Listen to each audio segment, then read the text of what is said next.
Hello everyone, thank you for joining us. We are just getting things started for the first Tabletop Simulator tournament that we're doing here for Genesis. It's kind of crazy. It's weird the fact that we haven't been doing tournaments all year. We did our circuit tournament back in February, and since then we haven't done a tournament since. And I thought it was about time to get some people together and just play a little bit. So we're doing our first Tabletop Simulator tournament. I will be jumping into some games in a little bit and doing some commentary on them. But before I do that, I want to give a huge shout out to our Patreon supporters. So let me just pull that up here. So for everyone who's part of our Patreon, thank you so much for all your support throughout the years. This year in particular has been extremely challenging, so I want to give a special shout out to Andrew, Gunther, Hill, Steven, Stevo, Nathan, and Will for being our top tier supporters, and for everyone who's helped us carry through this year with COVID. For next month, I'm really excited to announce that our Patreon promo is going to be that full art borderless subjugation strike, which looks amazing. So everyone's going to get at least 3 copies of those. And then on the upper tiers, you're going to be getting those foil cores, which look absolutely phenomenal. So I'm really excited about that. Then jumping into Future League, I want to let people know that if you're part of Future League, you're going to be, and you're participating this month, you're going to be getting that reverse art Stone Protector Nye. So I'm really excited about that promo. The tables should be getting set up soon, so I'm just giving them a little time to get everything set up, and then I'll jump in and start doing some commentation on that. But I'd love to hear from you. What decks are you excited to see? Who you're excited to see the matchups for?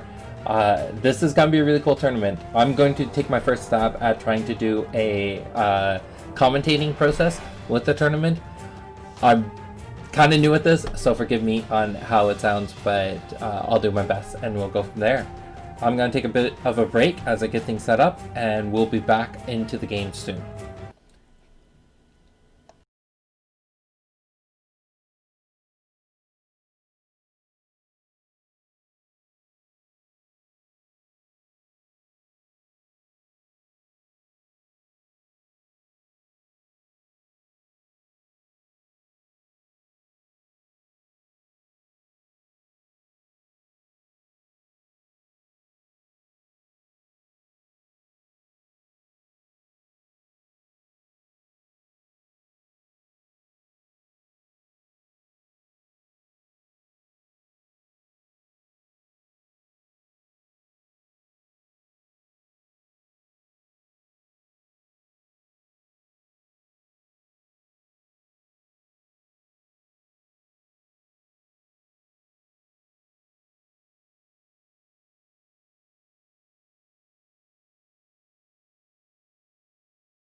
All right, welcome back, everyone. So I'm actually in a chat here with Shenanigans, Shahan from you play at Atlas, right? Yes, I played at Atlas before the world got crazy.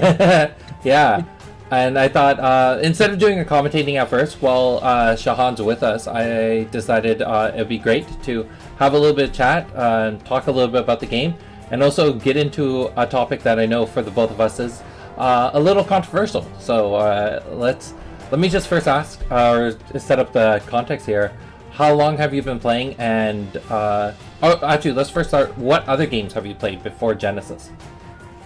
When I was very young, I played a little bit of Pokemon and Yu-Gi-Oh, but that was the kitchen table Pokemon, the kitchen table Yu-Gi-Oh. It was just me and my sister playing with decks that I made. Really, it wasn't really part of a larger scene. Mm-hmm. And then kind of, I guess, backed off from that, looked at other pursuits. But then in 2013, I got into Magic. Nice. There's a reason Magic has lasted that long. It's got some great fundamentals. Yes. And then I started being able to see card games, I guess, in a different light because, from an older person, being able to evaluate cards and not just I like Squirtle, so I'm gonna make a Blastoise deck. Yeah, that was the whole thing. When I played the Pokemon card game, I was all about Ninetales. I love Ninetales. It didn't matter how bad it was of a card. I had to make my Ninetales deck. It just had to be a thing. Dude, the rain dance ability on Blastoise, you can just dump energy anywhere as much as you want. It's like, what? It's breaking the game right open. Yeah. And the game's changed so much. I don't know if you've looked at the newer Pokemon stuff, but the game is so different now from the early sets. Yeah, so I do have, I guess, Pokemon Online installed, but I pretty much only play theme decks because, and this is very much a personal take, I'm not a fan of the GX, the EX, the Pokemon which are fully evolved stuff, but they're basic, and then also they're worth 2 or more prizes when they're murdered. Pokemon without evolving the Pokemon just doesn't feel like that to me. That's very much personal preference. If people love the GX, EX, I totally get to it. them. But Pokemon Standard periodically does swing back towards evolving is kind of okay to do again, and it kind of goes back and forth. So when it's like that, I'll make a standard deck in the online client, but for the most part, I'm just using the theme decks. Yeah. No, I totally agree. And that was one of the things, one of the activities I did in the pursuit of designing Genesis and other games has always been looking at some other game and thinking, all right, what small little tweaks would I make, or what is something that I feel is missing from this game as a core concept. Not saying what they designed is wrong, just saying if I were to redesign this, what is something I would focus on. And for Pokemon, I think the evolution thing is a big deal. That's one side of it, and then the other side of it is playing the video games. It's all about getting attached to your particular Pokemon. So playing the card game and not getting the Pokemon you wanted to play with feels a little weird too. Yeah. So, that's cool. And Yu-Gi-Oh, I guess just because of the TV show, you got into it?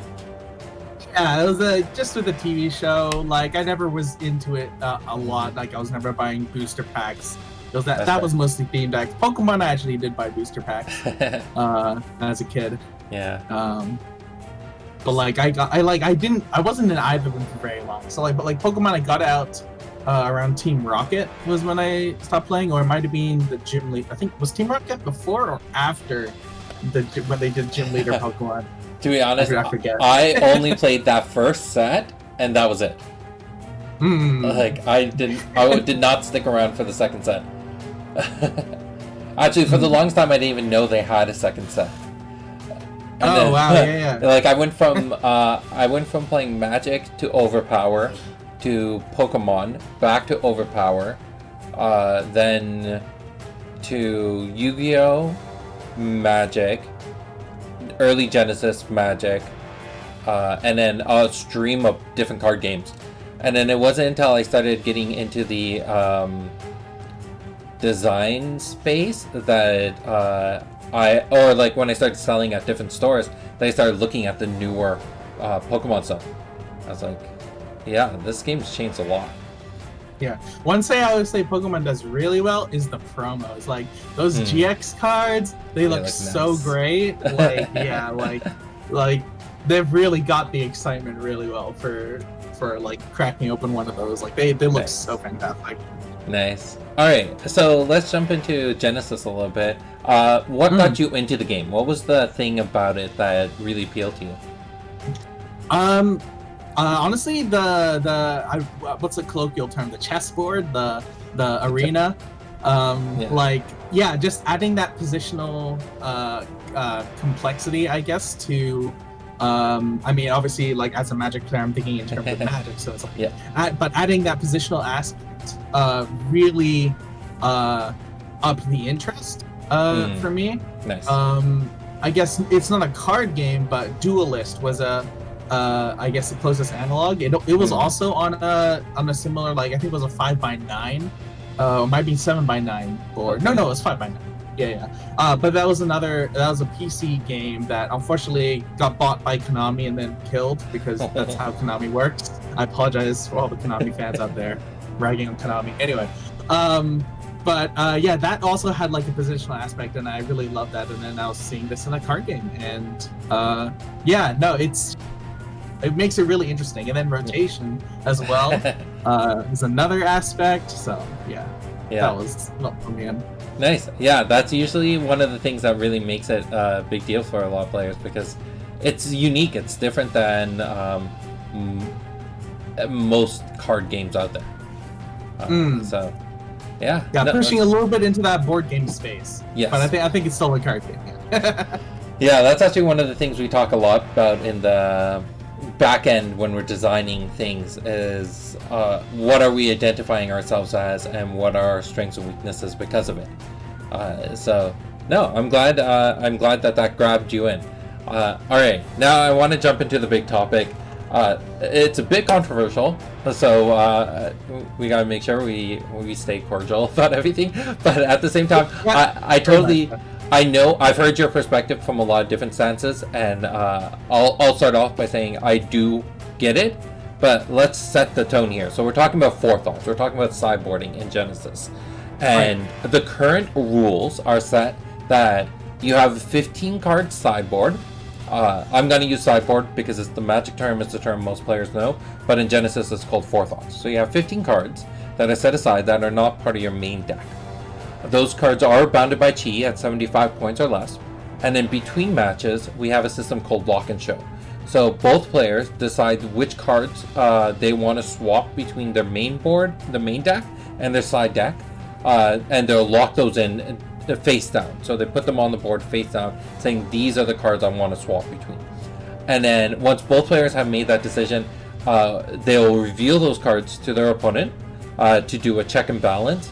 And then after that reveal's done, the swap occurs where the cards from the side deck go into the main deck, and the cards from the main deck go into the side deck, and then the next round could proceed. So that's the premise. How do we want to start this? What's your biggest gripe? Let's start with the biggest thing and then work our way down. I guess my biggest gripe is definitely, I guess, the whole the show, part of it. I feel that is going to artificially, I guess, remove entire play styles from the game, or like sideboarding styles. The biggest one is what are known as transformational sideboards. So like these are ones where you can just fundamentally change your game plan of your deck by using the sideboard, and so your sideboard isn't necessarily trying to be silver bullets to deal with the opponent's deck, but more trying to juke them, trying to make your opponent, you're doing one thing so they play in one way, and then in game two you switch to a different play style, and then they play around your earlier play style, but you've juked, so then they're playing the wrong way to deal with your deck, and then you can surprise them. And it's that surprise factor that's gone. And then in game three, then they're just like, well, what do I do? Which deck are they going to bring to the third game?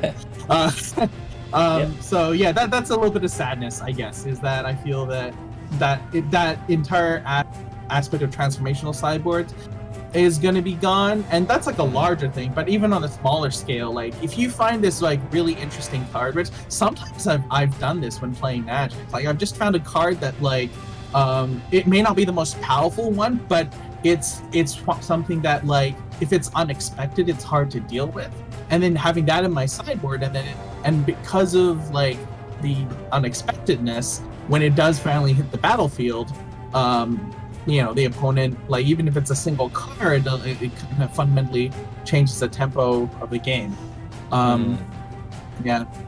Okay. So that's my biggest sadness, I think, with the card system.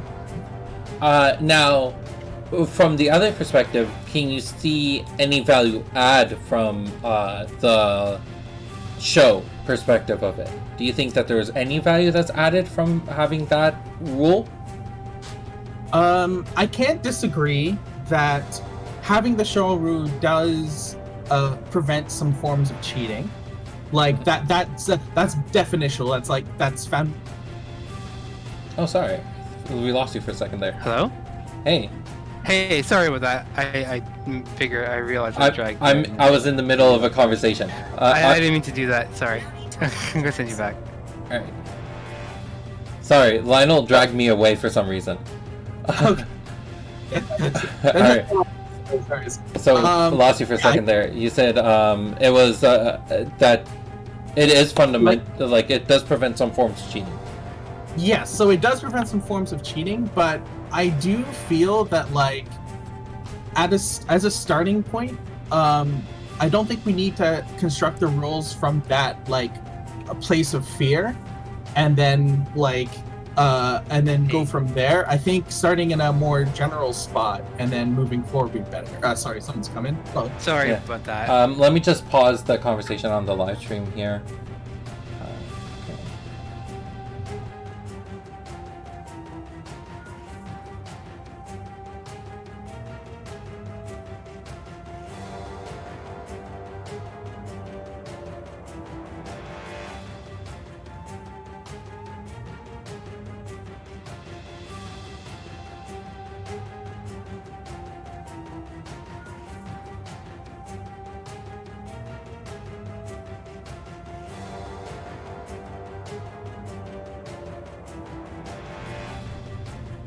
Topical question. All right, sorry about that interruption.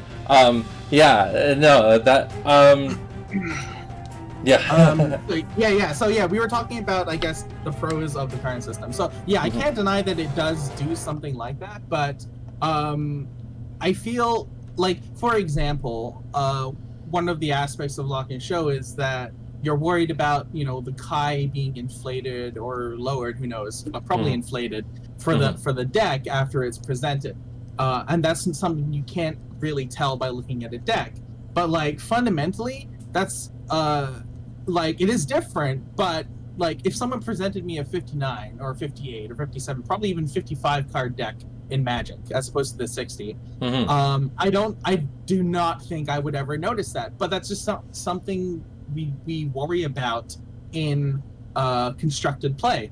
Like it's just not, even though it's something that's really hard to disguise, could be happening before we know it's running rampant. It's just something that we don't worry about when we're running tournaments, unless it's brought up, because it's because you're starting from the expectation that most players don't want to cheat, and that like if someone's results start getting I guess for organized play, for the casual, the regular, the weekly, at your local game store level, you don't need to worry about the rules. Like, you don't have to worry about cheating that much. Because if someone's an egregious cheater, they'll eventually get caught and be noticed. And if they try to take that cheating to a higher level, well, there are stricter rules for competitive play. So that's where those stricter rules will come in, and that's where players are more likely to notice, because, like, for better or worse, those are going to be the stronger players. Because they're in the competitive circuit, they're playing the game more. They're going to catch those things. And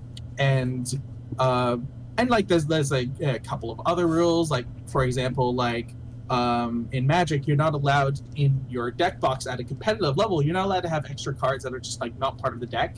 for any reason. Like I was doing a draft before and I just shoved them all in. Like at a on the F&M, like sorry, the Friday night. casual like tournament level at your game store, like no one really cares. But at the competitive level, no, your sideboard must be exactly the cards you're presenting. Yeah. So you cannot have any other cards in there that you potentially there's a level of opportunity for abuse.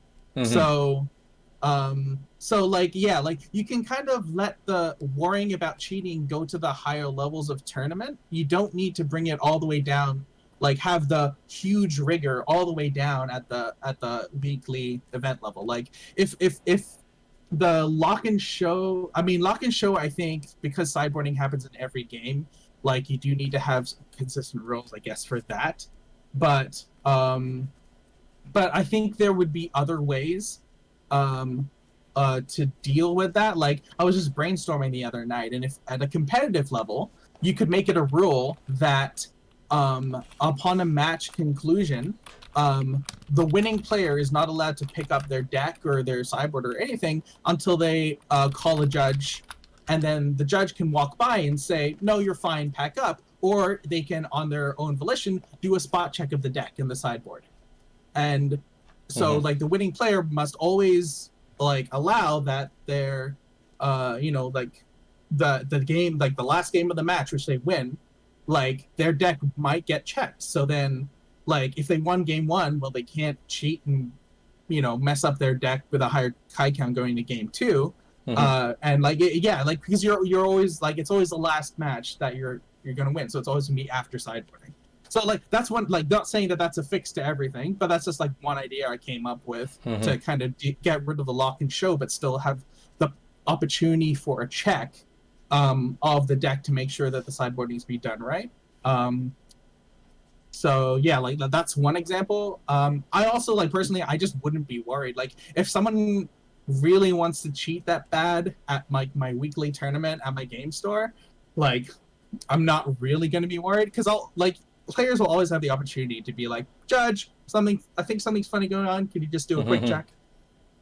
And like that's always going to be there, and I'm just not going to be worried about cheating. Like even though it can happen, like at the local level, and like yeah, definitely. Yeah, definitely a very interesting perspective. And you're right on the local level. Now, I would like to state, like, I'm pretty sure, and maybe I'm completely wrong with this, but Magic, or not just Magic, but I think all games, they have what are the rules, and then there are certain rules that there are, when you play on different competitive levels, are more lax than others. So stuff like like you're talking about sideboarding or counting the deck or even deck checks. Like when you play casual, you're not sitting there doing you're not getting deck checks too often on a regular F&M, or even if you do a booster draft, no one's coming in and double checking that your deck's the right size or something like that, right? And we don't do that casually. And when we're hosting a booster draft, we're not coming in every single deck after you draft and you built your deck, so you have a judge coming in checking your numbers, right? That doesn't happen. But when putting together the rule book, one of the goals of rule books, and this is my perspective on them, is to design a game space where ethical gaming occurs, right? To give both players an opportunity to ensure that whatever is done, it's done ethically, right?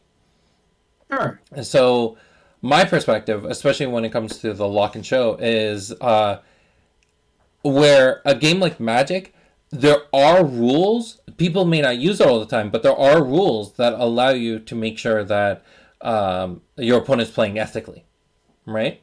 So sure. You say there's a chance that your opponent comes in with a 59 card deck. Well, technically, at the beginning of the game, you're allowed to count how many cards there are in the deck, or you can request for the count to occur without having to call over a judge. It's in the rules. And same with sideboards, right? Any face down pile in Magic, you're allowed to request that your opponent counts those in front of you without changing the card order, right? But in Genesis, I think when it comes to the chi balance, there is one side of it where you're assuming that the deck they're playing with is the one they did the deck submittal for.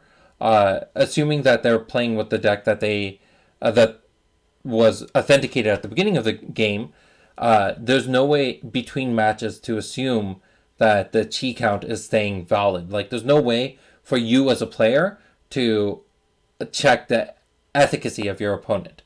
And I get what you're saying, which is on the higher tournament levels, that's necessary, but on the lower ones, it's probably not as necessary.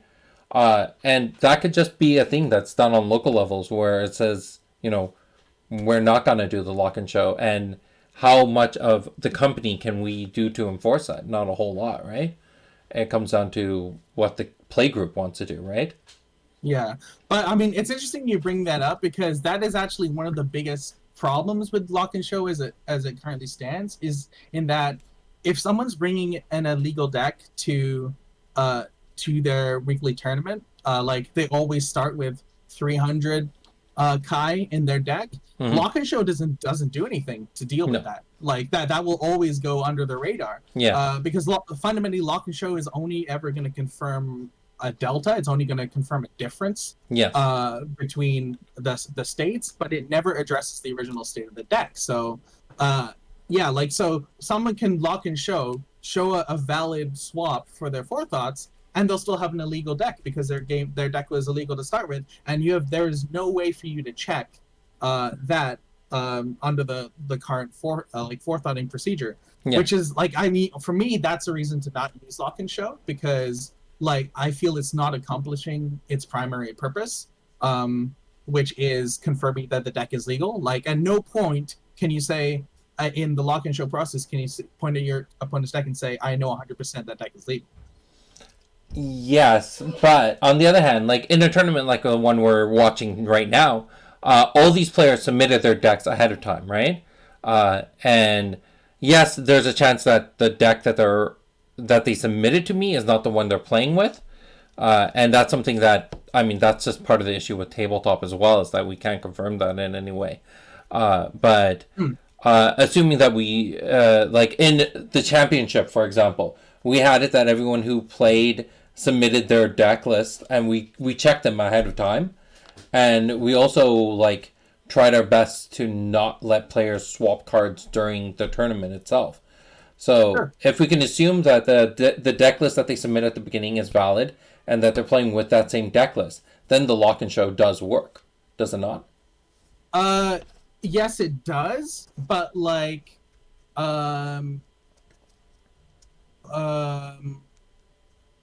you're just kind of, I think, moving it around, really.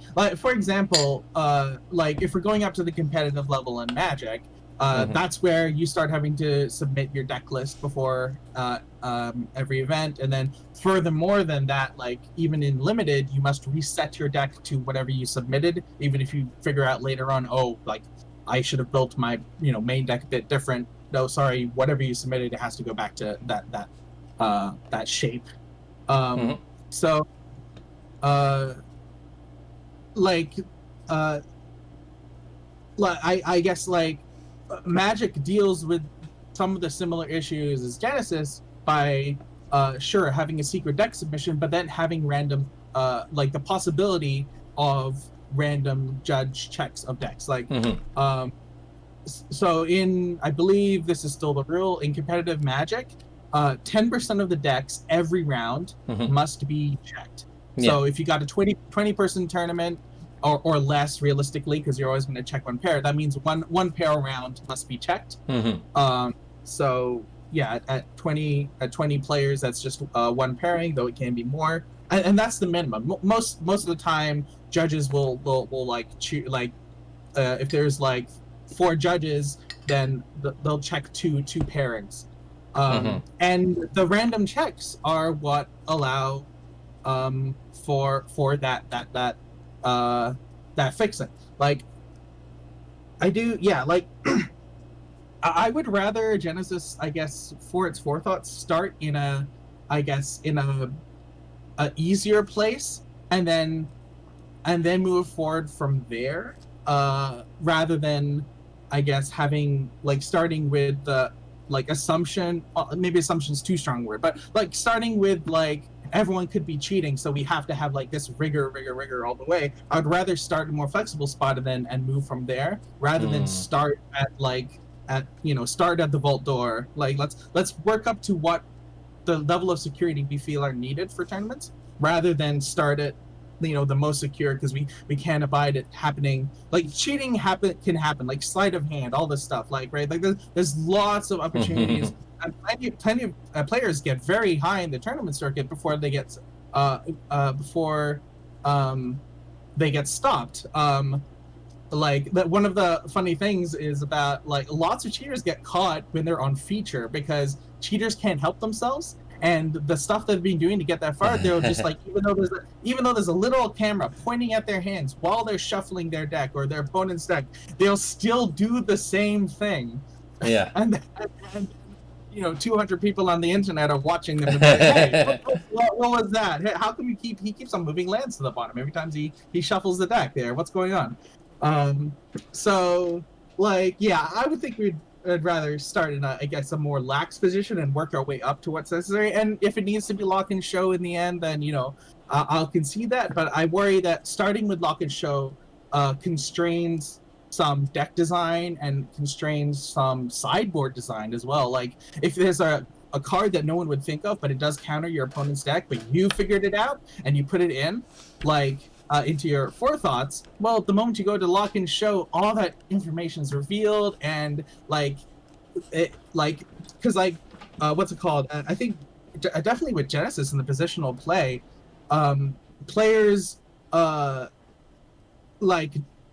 knowing that they're gonna, like, I'm playing OTK Kendra, so they're gonna have some movement tech to like get out of the place, but then you figure out something else, or you want to go for a different methodology for defeating the Kendra deck. The moment you go to the lock and show, they know it, and it's so disheartening that's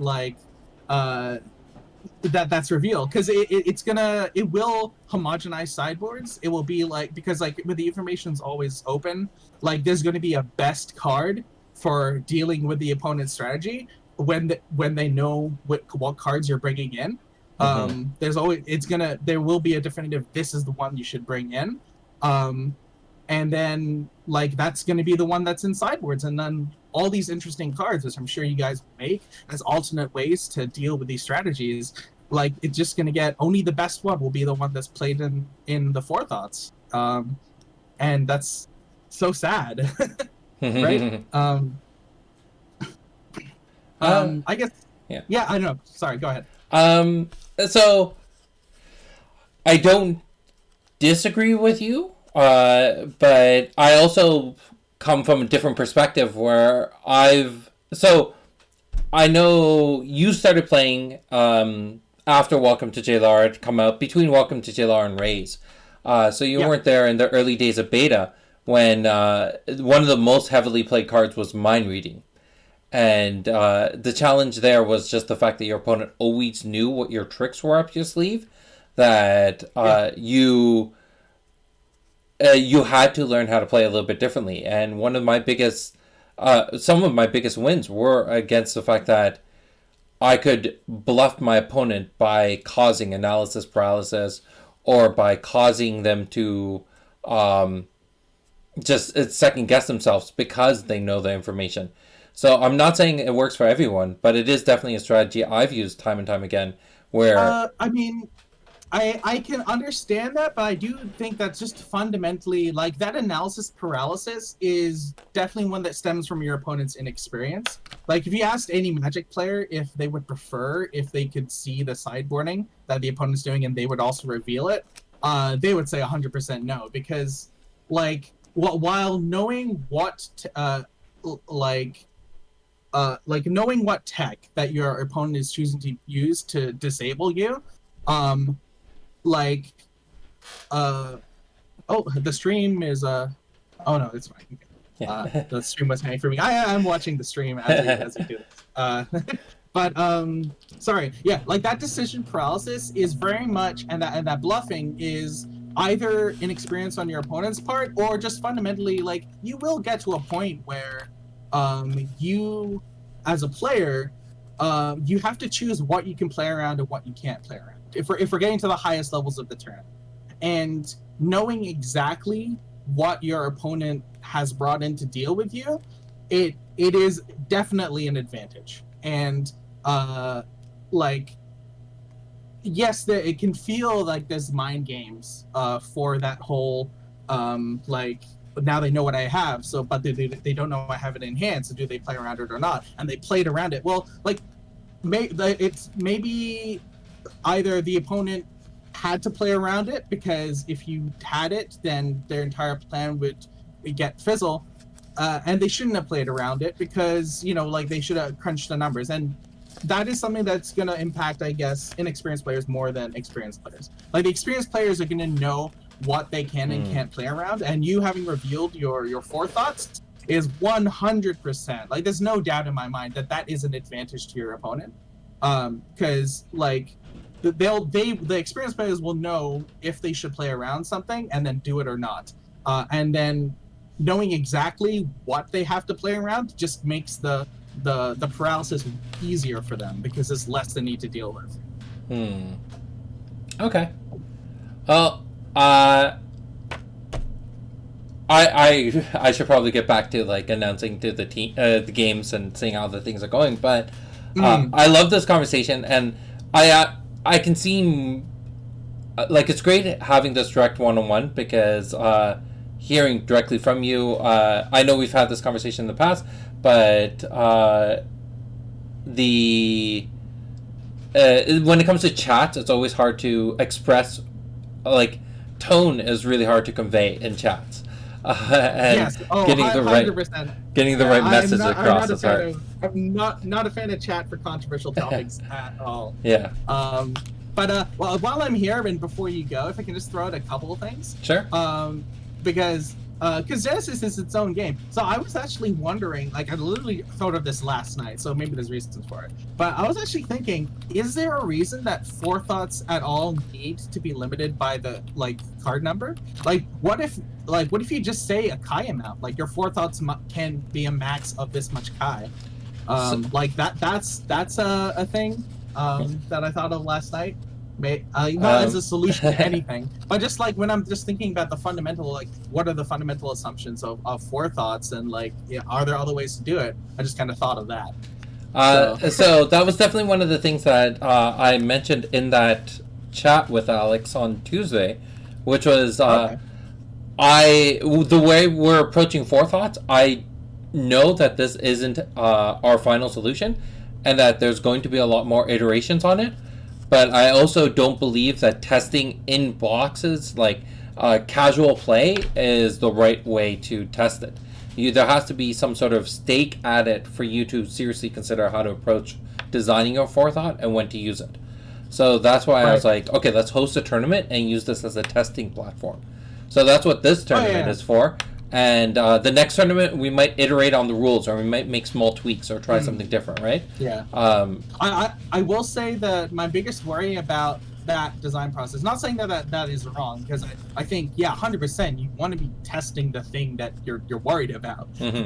But I do, like, fundamentally, the data, I'm not sure if survivorship bias is exactly the correct term, but essentially, you can only test what the current rules are. You can't test what you've removed, right? So, like, you'll never, like, under this current so that's my worry, is that all the data will be on whether lock and show in its thing works, but you will not have any data after this tournament for if lock and show is the best procedure. You'll only have data for how did lock and show work.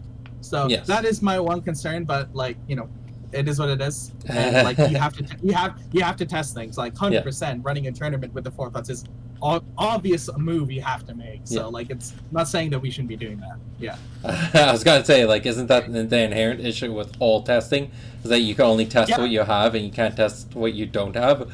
Like, but the point I was trying to make is I guess, like, because obviously I have some foundational concerns with how lock and show is as a process, and I'm worried that, like, all the iteration will be on, I guess, how did lock and show work, and not on, like, is lock and show creating the game that we want, and that's my worry. But Hmm.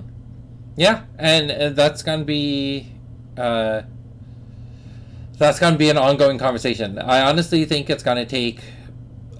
My initial gut is that it'll take about a year, maybe a year and a half, before we finally get a good feel for it.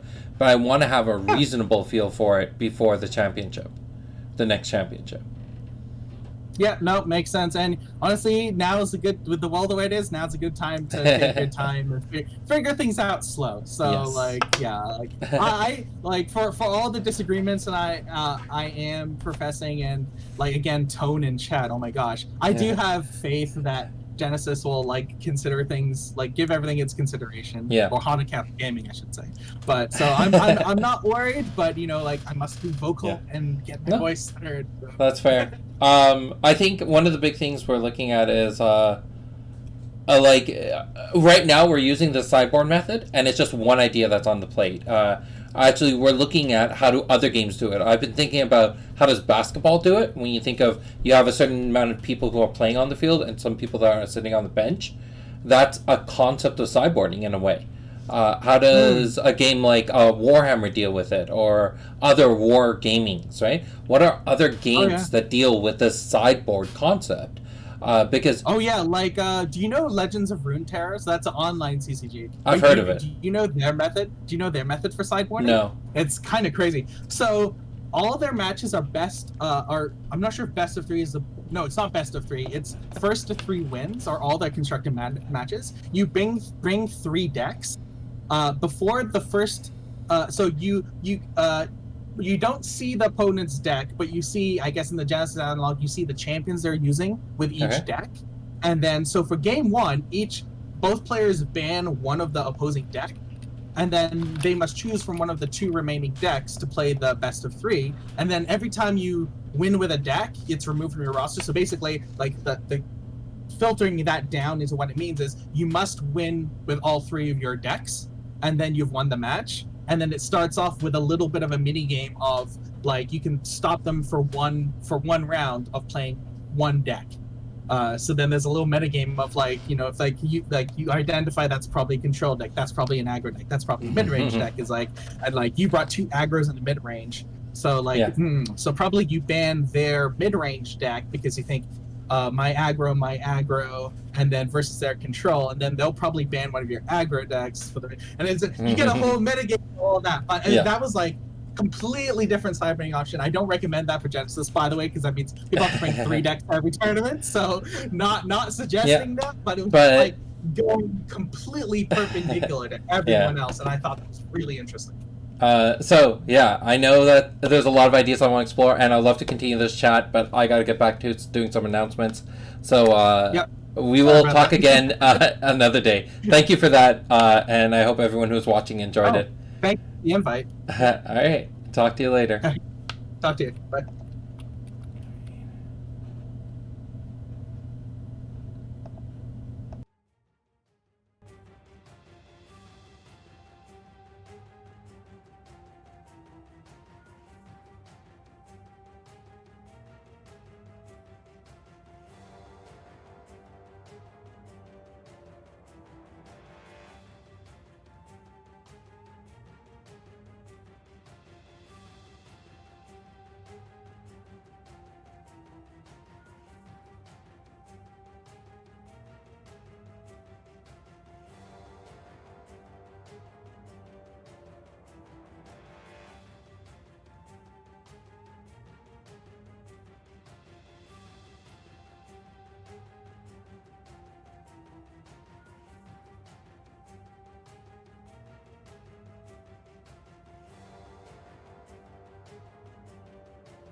Hey everyone, it looks like the matches are just winding up. Sorry, I just put Lionel here on screen for a little while. What's that dinging? There's some random dinging that's going on.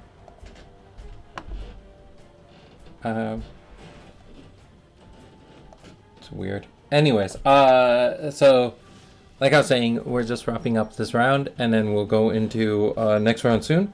I just want to kind of put things together, so I'm just gonna go on a bit of a break. See you all in a few minutes.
All right, hello everyone. We are back at round 2 of the tournament. This matchup is going to be Idris being played by Alex Miller and Nubia being played by Steven. So this is going to be really interesting. We are lucky I actually have JC with me to do some commentating, so it won't just be one of us. So, hey JC, you want to say hi to the lovely audience? Hey everybody, what's going on today? Yeah, this is gonna be pretty cool. I'm just loading up the stream so that we can make sure we're looking at the same thing. So we're gonna have a few seconds here of a little bit of echo.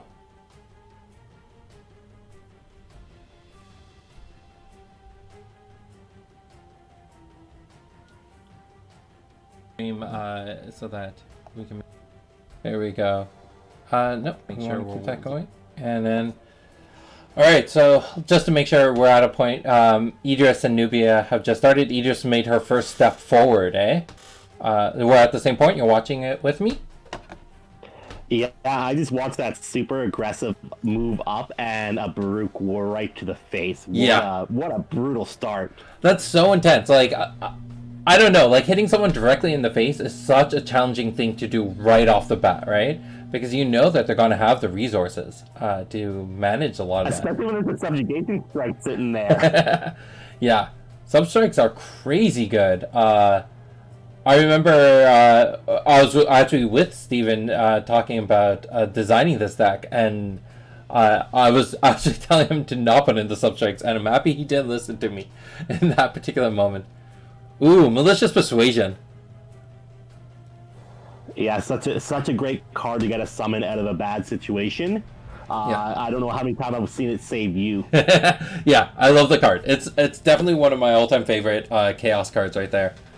But that Malicious Persuasion right there definitely did a good number. Where did Nubia lose the 2 health to? Oh, I guess a Fireball, right? Yeah, it would be probably end the round, play the action, and then drop him by 2.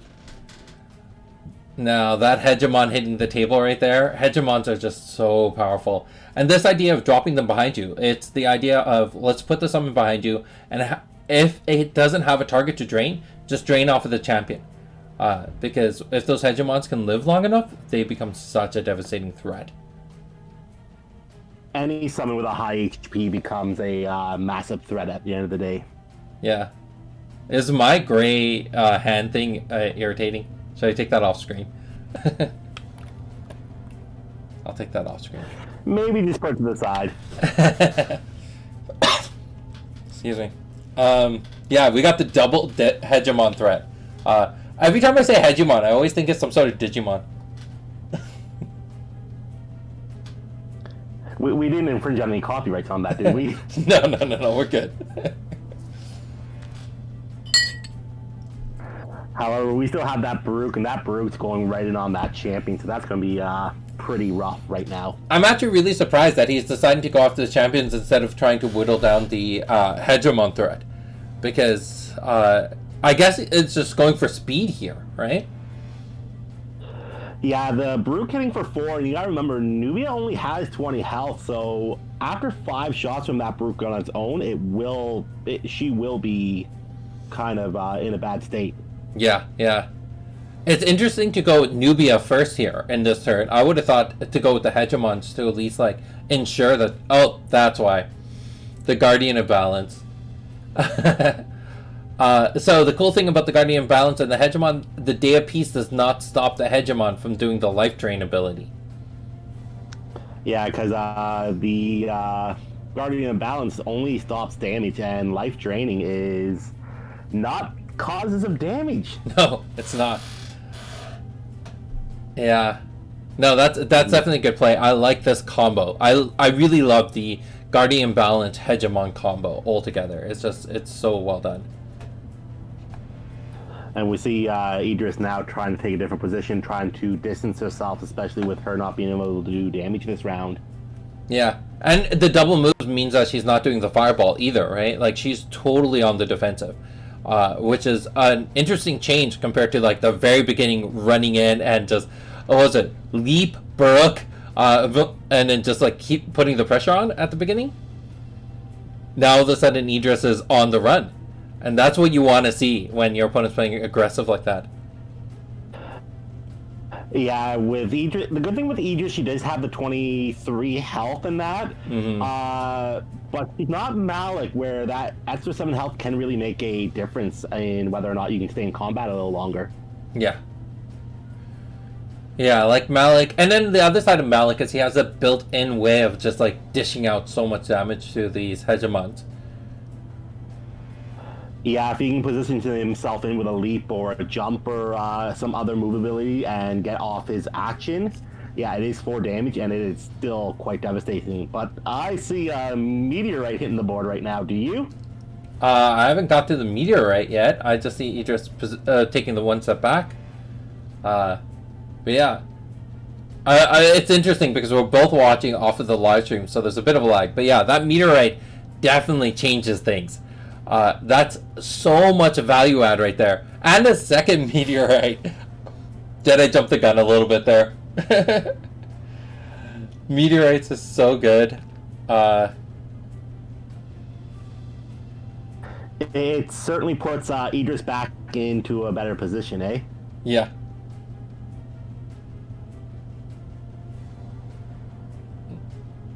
And there it is. Just wow. Yeah. Did I see 2 top tier meteorites there? Yeah.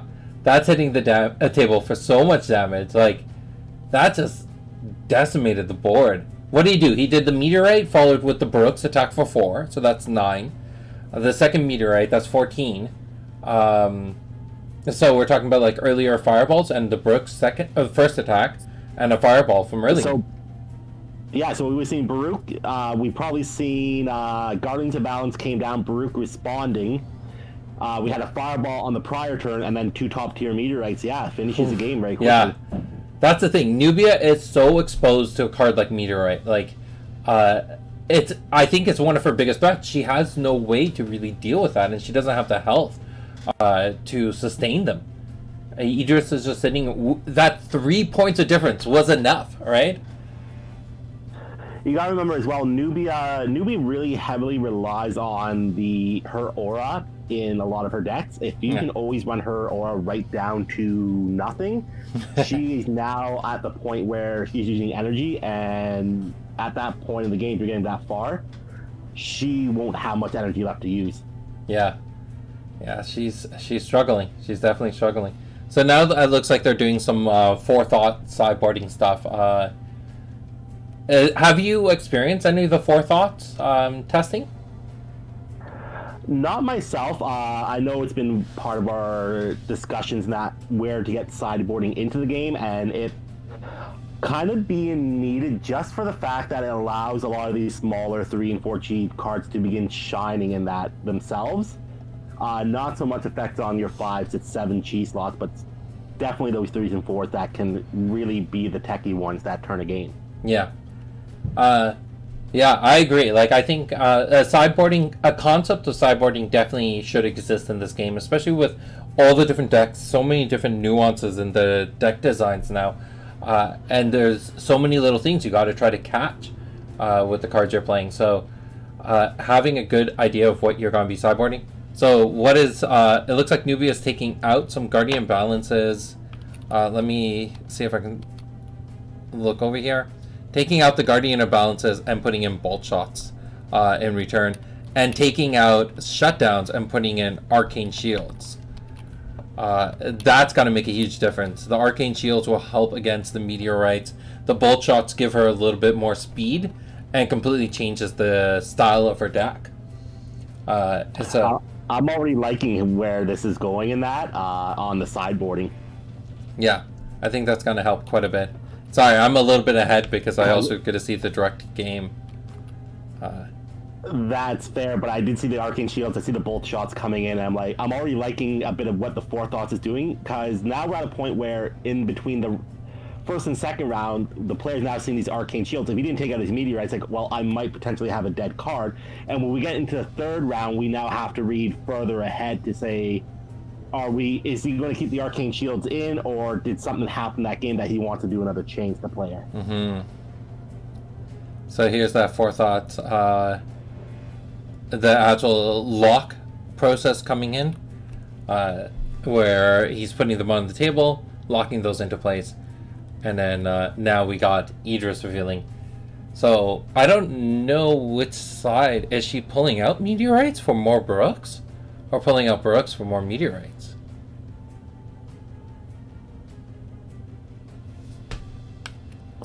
That Caboose the meteorites. Yeah. Oh, Cabussus for the arcane shields. That's definitely a solid option. I didn't see that.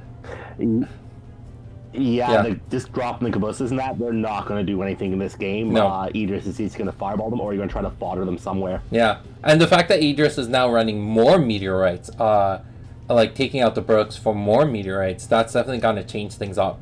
So this is going to be... This could be a vastly different game than what we just saw. And that previous game was so much in Idris's favor. I guess what Idris is hoping for is just those quick early fireballs to throw them down and hope that the game finishes right then and there. Yeah.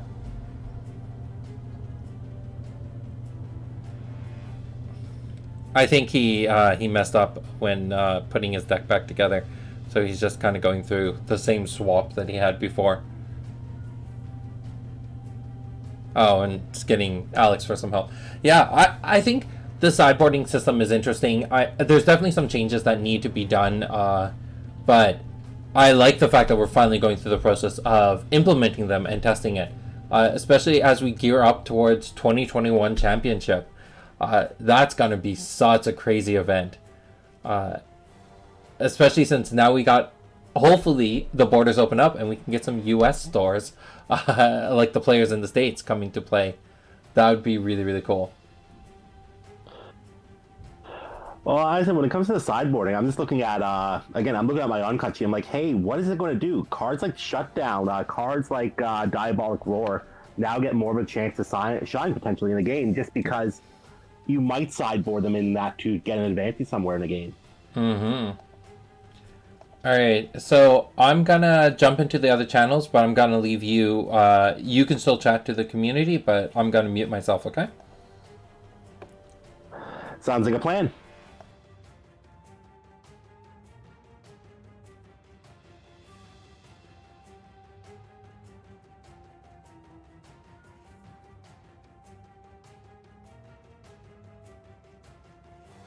Yeah. Oh. Not bad. That's How about good. you?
I was completely wrong. I did end up muting you as well. I'm sorry about that. well, the only thing we missed was dedicated studies twice in a row, I think, for Cool. a dig for either arcane shield or something to start being aggressive with. Yeah. Well, the fact that Nubia is now moving forward one, that's a little bit of a good, like, I don't know how to put that. Like, that's a very aggressive early stance. Especially, like, when you know your opponent's running Brooks. You don't want to be in very close. You would want to keep your distance. I just seen a jump hit down, and it looks like a baboon, so Nubia might be in a bit of trouble already again. Yeah. That's definitely a challenge. Those baboons are surprisingly good. Like, I did not expect that when we designed them and we started testing them. But players are really gravitating towards them. And a Baruch is well on top of the same spot. Nubia needs hope and a prayer at the moment. Yeah. Oh, knocking out. Yeah, it's intense. Like, both of those are set up to knock out the summons. It's weird because I'm seeing things at a completely different spot than you are. So, how can we sync this up somehow? What channel are you watching off of? Facebook or YouTube or Twitch? I'm watching off Twitch at the moment. Okay, let me jump over to Twitch. Maybe that's a little bit more ahead. But I just seen Nubia throw a bolt shot down, and we're now getting Melissa's persuasion to get something out of there. Yeah, that's those bolt shots. That already shows a great value add for the bolt shots. And a subjugation strike as well. Like, my goodness. Yeah, again, I'm really happy he decided to keep those sub-strikes into the deck. Substrike's such a great, just a value card in so many situations, Matt. And with someone like Nubia, even having that ability to hit for that 5 if she's in position, it just helps us so much. Mm-hmm. Yeah, but it looks like we got the Hegemon following that. So again, we're still keeping in the Hegemons, which are just such a solid creature for Nubia. Like, there's a debate between the Hegemon or the Chasmodon. But the Chasmodon, I think you just need more of a setup. They're much cheaper, but they definitely require much more of a setup. It just all depends on what way you want to take your deck at the end of the day. Mm-hmm. We still do see, though, Idris in a good position here. Yeah. Still ahead on life and aura, and slowly burning out Nubia's aura right now. Yeah. That Baruch knocking out the Hegemon. Oh, those Baruchs have been such a threat right now. And we now know that Idris is running a little bit more meteorites, so the board state is not as clean as it was before.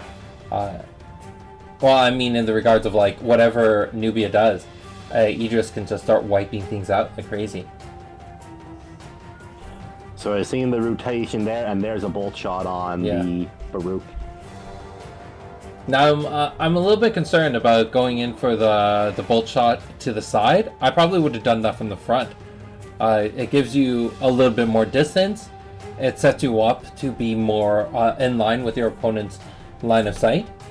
Now Nubia's on her side. If a Baruch comes to her side, she can't bolt shot that one or do anything. And there's a baboon. Yeah, exactly. That's my point. Like, if it was at the front, at least the baboon would be coming from the front, and you could do something. Ooh, more monkeys. Wow. Yeah, this is brutal. But it just goes to show that consistency Idris can deliver. Idris is just such a massive threat. I don't know why we don't see more Idrises in tournaments. I think newer players and your novice rank people still actually heavily gravitate to Nubia for her draw and her aura. Yeah. Now that bolt shot, that was huge value add. Like, we have Nubia still on a rope though here. She needs to find some options and find them quick. Yeah. The taking out the Guardian Imbalances for the bolt shots was definitely a great switch for this deck. And there's another gorilla throwing rocks at you. Yep. Now here's the downside. Now that Idris... So we don't know if Idris has been holding back on meteorites purely because Nubia put in those arcane shields. That's true, and we're seeing Idris hit some low aura right now. Mm-hmm. Yeah, like Idris can't even drop a meteorite now. So all those arcane shields that Nubia put in are just holding her back. It's going to be an interesting next round or two, definitely, to see what happens here. Yeah. Now, what would you want to see Nubia bring this back? She has to bridge that gap of 17 health, which is a lot. She needs to make distance right now and probably get some things between her and Idris at the moment, but even at that point, Nubi's still on a 3-turn clock with those fireballs. Yeah, that's rough. That looks like a concede. Yeah, we see the arcane shield there, which would have actually protected Nubia, but yeah, it looks like Idris just made sure not to play them, because again, the exchange there would have been costly for Idris in the end if he had him. But now we also don't know how much dead weight was inside of Idris' hand because of the arcane shield. 2 cards in hand. Idris had 2 cards in hand at the end of the game there. So if those were both meteorites, then I mean that could have but we could have tiered 1 meteorite and threw a fireball right afterwards. That's true. But the tier 1 meteorite would have been directly countered by the arcane shield. Arcane shield's is stuff that's not targeting you. Tier 1 target. Nope, tier 1 targets the spot. It deals 2 damage to everything on target spot. I guess I better go read meteorite again then. Yep. Meteorite does not target the champions, they target spots. Cool. Let's switch over to another table and see how some other games are going. I should also check if there's any questions coming up on the Discord judge section. So far it looks like everything's good, copacetic. I know that there's some questions that came in from the stream, so let me... where were we? We were on table 2. Let's go... No, we were on table 3. Let's check out how table 1's doing. Table 1. Cool. So from the stream, have you come up with a mulligan concept yet? To be honest, we've talked about this a lot. I don't think Genesis directly needs a mulligan system. It's debatable, and I know a lot of people would want one. I don't think it's necessary. What are your thoughts on that? I think with starting off with all your resources, it's kind of like Pokemon. The only time you mulligan in Pokemon is you don't have Pokemon. Mind you, Pokemon has more draw in the game. But if you start off with an absolute trashy hand in Pokemon and 1 basic, well, we were playing off the top deck at that point. So what are we jumping into here? It is, I think, a Nubia Angel deck, missing the Nubia, and a Fong fighter deck. So this should be definitely an interesting match. It looks like we just came in at the beginning of a matchup, so we'll see how that goes. And oh baby, does Fong hope she's hoping and praying she's playing Purifying Waves today? Yeah. And then... So this goes back a little bit, but Final Fantasy, no sideboard, but bring different decks to play. That's something we've debated quite a bit about. I have my concerns with that's all me, man. That's all me. Well, it's something I've thought about before, and I've thought about the idea of kind of like that Street Fighter or the Marvel vs. Capcom kind of versus style where you can swap between characters. So you play with 2 champions that have the exact same affiliations or something similar to those rules, and then you between match you can choose which champion you want to play with. I've thought about that, but then the problem there becomes ownership of cards. Just getting the number of copies of a card to make that feasible. My biggest concern with that is, great as an idea as it is, and I wouldn't be objective to have a tournament style like that. It does not solve the problem of all the smaller nuances that Genesis has with its cards. Yeah. Will the person be playing Shutdown or like a Pressure Point more or less of that, or be willing to mainboard them all the time? I don't know if you're watching this, but we just saw double River Knights drop onto the field, which are ridiculous. And then the Stone Protectors jumping on top of those. So each Stone Protector coming out with 2 more health than normal. And there's 3 Stone Protectors there. That's just craziness. As I said, all Fong really needs right now is a Purifying Wave and just watch Nubia cringe. Yeah, that's so many of Nubia's resources. That's 5 cards from her opening. So she had 2 remaining. Sure, she's at 4 now, but that's a good chunk of her deck right there. Yeah, that it's a very aggressive play. Like, yeah, those TARDISes will have a lot of health. They can get Nubia out of bad situations. But Nubia is going to be running through that deck a lot quicker than Fong. All Fong might have to do is kind of sit back and just deal with things as they come at her. Yeah. No, this is definitely going to be interesting. Now, Fong's traditionally had a lot of challenges in tournaments. What do you think one of the biggest things that holds Fong back as a champion? It's her initial energy reduction. People want to use that as much as possible. Is what gets her held back. People, if you're playing Fong, get in there with some nice little summons. That's one of the nuances I've been finding with Malik, is that Malik has a lot of health, but as a summoner, he plays really well. Yeah. And a lot of people think that 80 aura is not a lot. It's true, it's not a whole lot, but there are some pretty solid budget summons. Death's Companion, Baruch, anything that's like 15 or less, I think is a relatively good budget summon. You can't play a lot of them, but if you can play enough of them in the right way, they can cause some serious damage. If you can get Malik into some healing as well, go into puppet control and try to snag one of their big creatures. Yeah. Alright, let's see what's happening. Don't do it when someone's playing a starter deck, though. Oh, this board state's kind of starting to look a little ridiculous. So I don't know if you played against Josh a lot. He's the one playing Nubia, but I've played against him quite a few times. I call him out for being a snake sometime during multiplayer, but at the end of the day, he's just a really defensive, very clever player.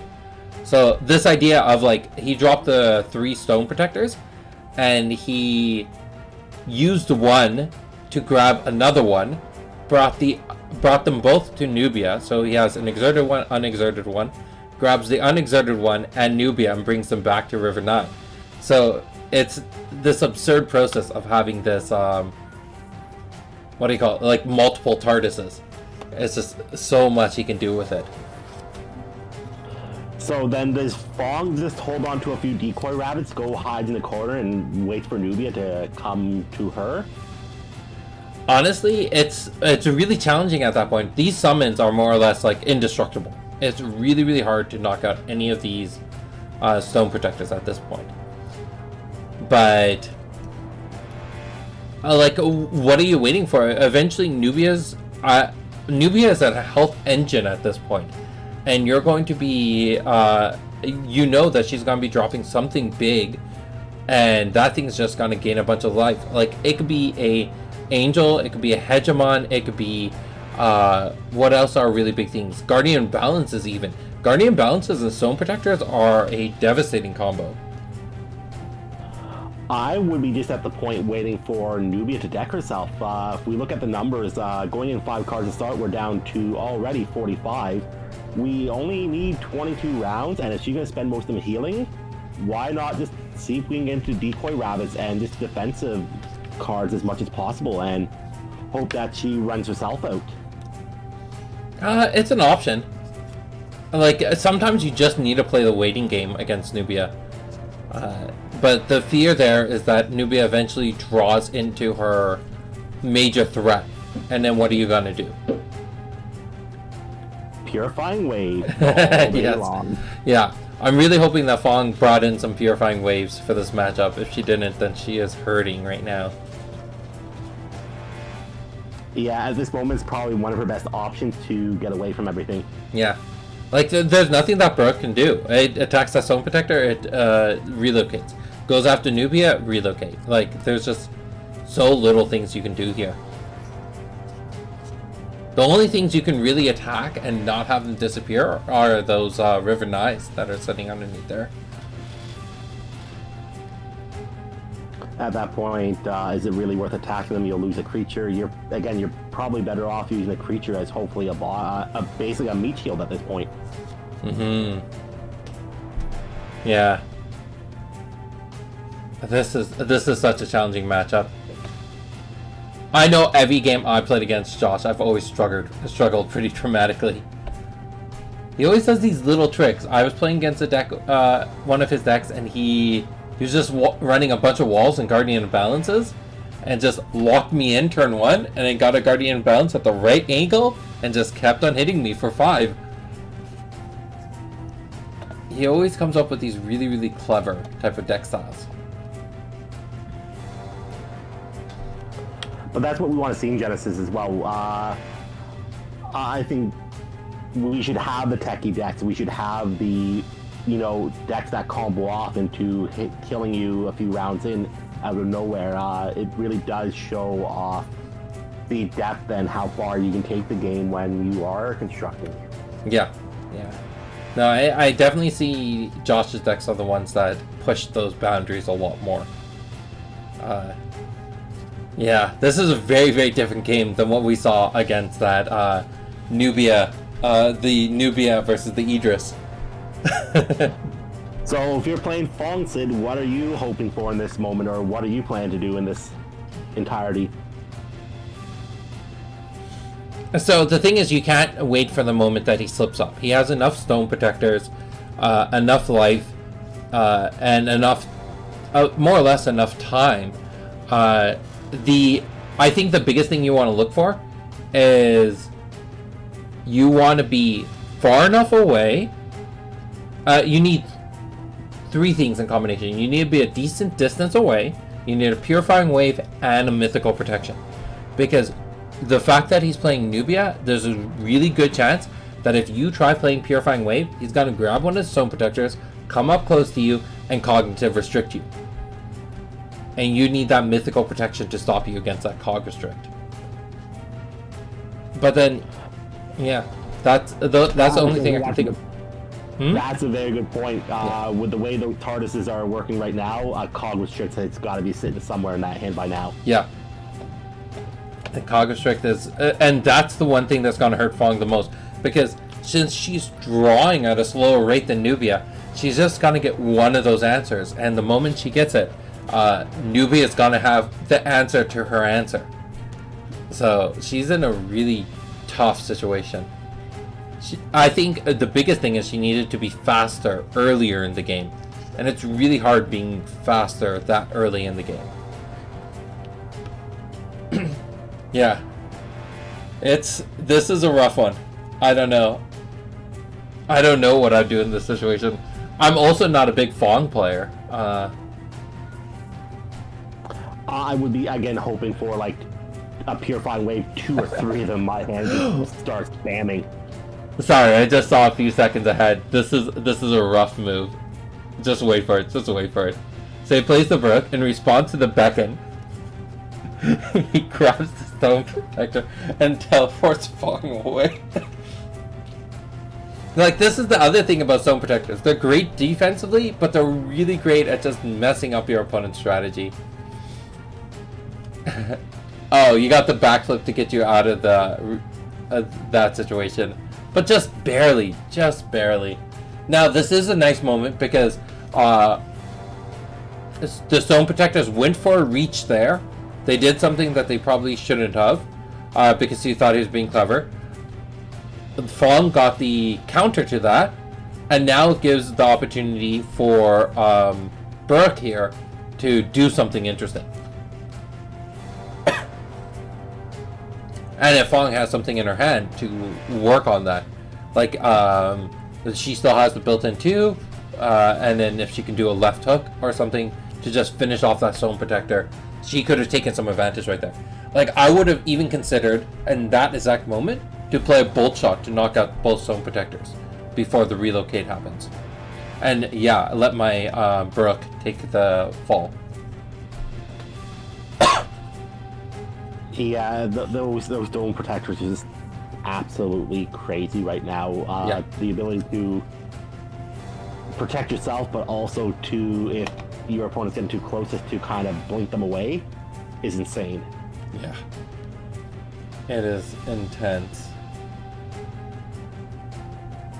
Oof. This is rough, people. This is rough. Alright, let me zoom out a little bit so we can see some more of the screen. Because let's not forget, there is that Stone Protector hiding in that far corner now. So, was able to knock out one of the Stone Protectors, it looks like. and that's pretty good. That can give him some advantage back, but still, double stone protectors. That's a difficult thing to deal with. Looks like Fong is getting its Baroque in there slowly though, so Yeah. If he can get both Baruchs in there, and be able to react to the relocate, then that could be good. That could definitely help. yeah, to hit the Sphinx, or at least even to get a shot on Nubia before she gets away, will help in this situation. Yeah. But now we have the issue that Nubia's had a couple of rounds now without playing anything. How many cards are in Nubia's hand? Like, it's 2, 4, 6, 8 cards in hand versus Fong's 5. So there's not a whole lot. Oh, he can't place that stone the river neither.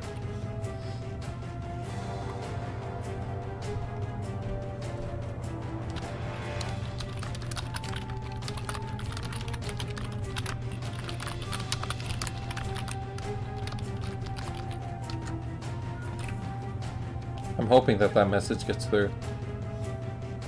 Yeah. Yeah, because it has to be on an unoccupied spot. Yeah. So that does help a little bit. But it's just such a challenge. Again, I'm overwhelmed just looking at this. Now, what do you think Nubia's big goal is going to be here? I have 8 cards in hand. If I can get up to Fong, and I'm hoping I got some bolt shots, or I can drop an angel behind her and really start making her sweat. Yeah. I'm actually surprised that we're not seeing anything besides just these stone protectors hitting the field. Like, with that many cards in hand, you would expect there to be some other bigger threat already on the arena. Are we just trying to get Fong here to spend up her resources in that, and then try to finish it off when she doesn't have nothing left? Maybe, but time's getting short, right? Like, they don't have all the time in the world. I gotta actually go off and make the 10-minute announcements in a few seconds. So Nubia has to come in and do that kill at some point soon. Especially since we know this is at least game 2.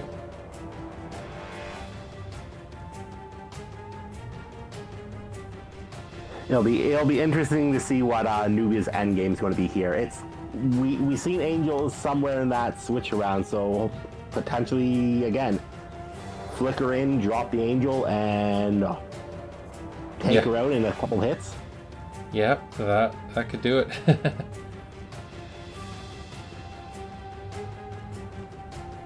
Alright, I'm gonna go into the channels and let everyone know that they're got 10 minutes left. Alright? I'll be right back. I'll still be here. Alright.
especially with her down to that 35 aura, even if she were to, go into...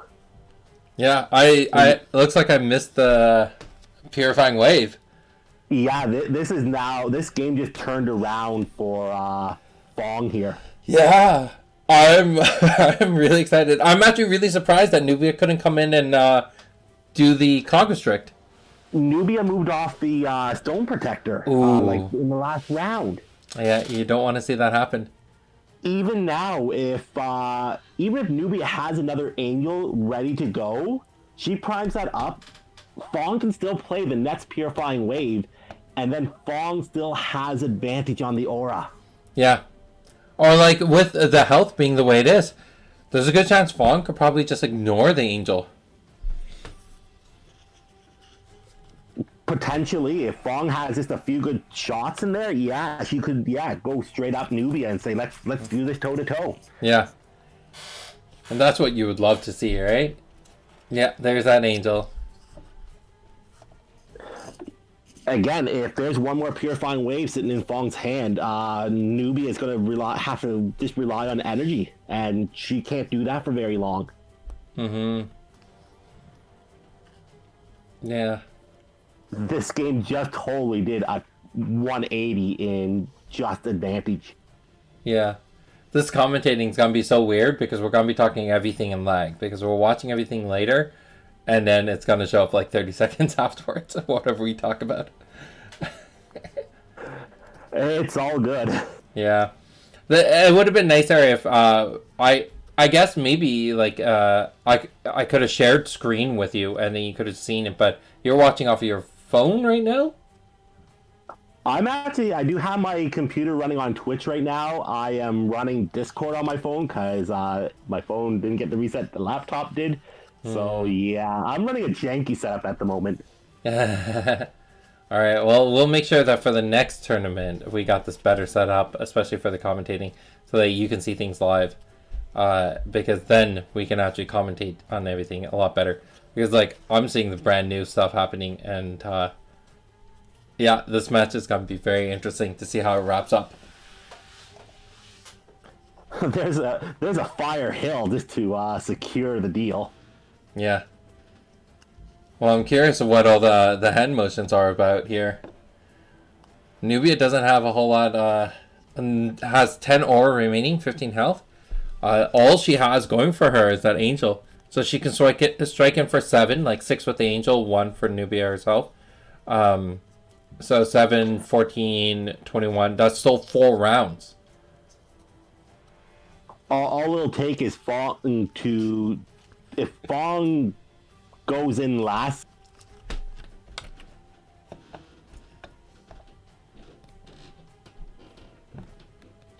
Sorry, you disappeared there for a bit. Are you okay?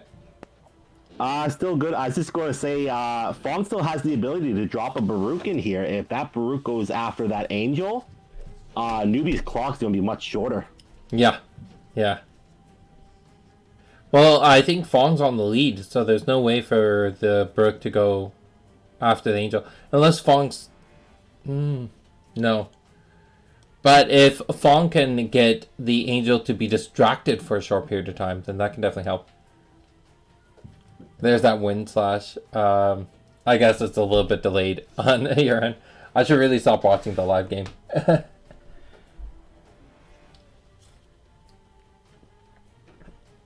But yeah, there's a really good chance that Fong can pick this up now.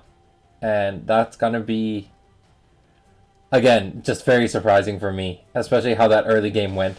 But Fong got that Purifying Wave at the right time. And again, it's like we were saying earlier on. It's about slipping up. It was very hard for Nubia to do the slip up. But sometimes that's all you need to wait for. Is that one moment where your opponent makes that small little mistake. And then that gives you the advantage to do something cataclysmic.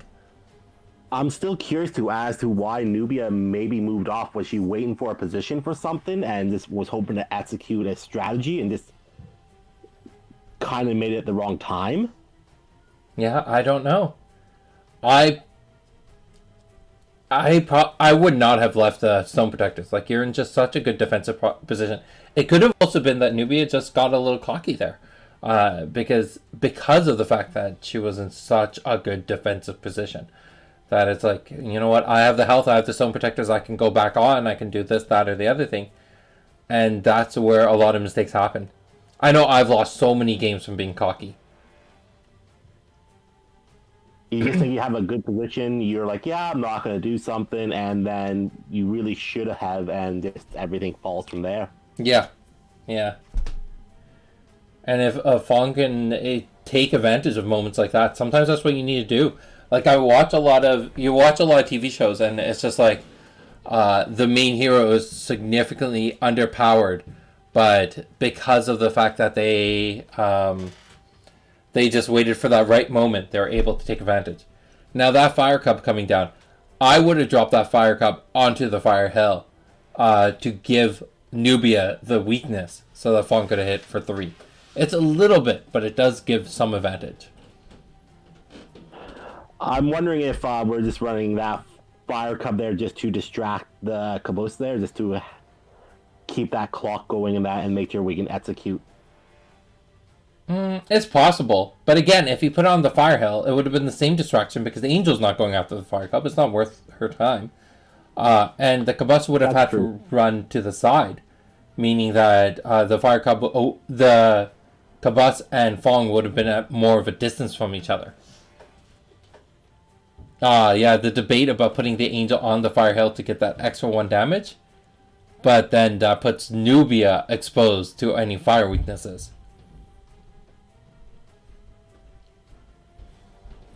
This is going to be interesting how this wraps up, but this is a very, very tight game. Yeah. I'm excited. I'm excited that we jumped into this one.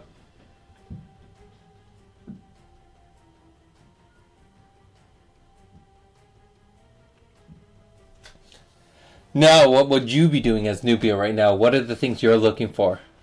Low in health, low in aura. Given the situation, moving a step away and hoping for like a smoke bomb, because I'm pretty sure I can still play it. Yeah, you can still run smoke bombs, so you could do some defensive, and that would have been really good because that would have created a lot of distance. And then all Nubia needs right now is 2 turns. Yeah, for that Angel to go in and just clean things up. Unless Fong is sitting on a decoy rabbit, but who knows? Yeah. My cat's trying to distract me.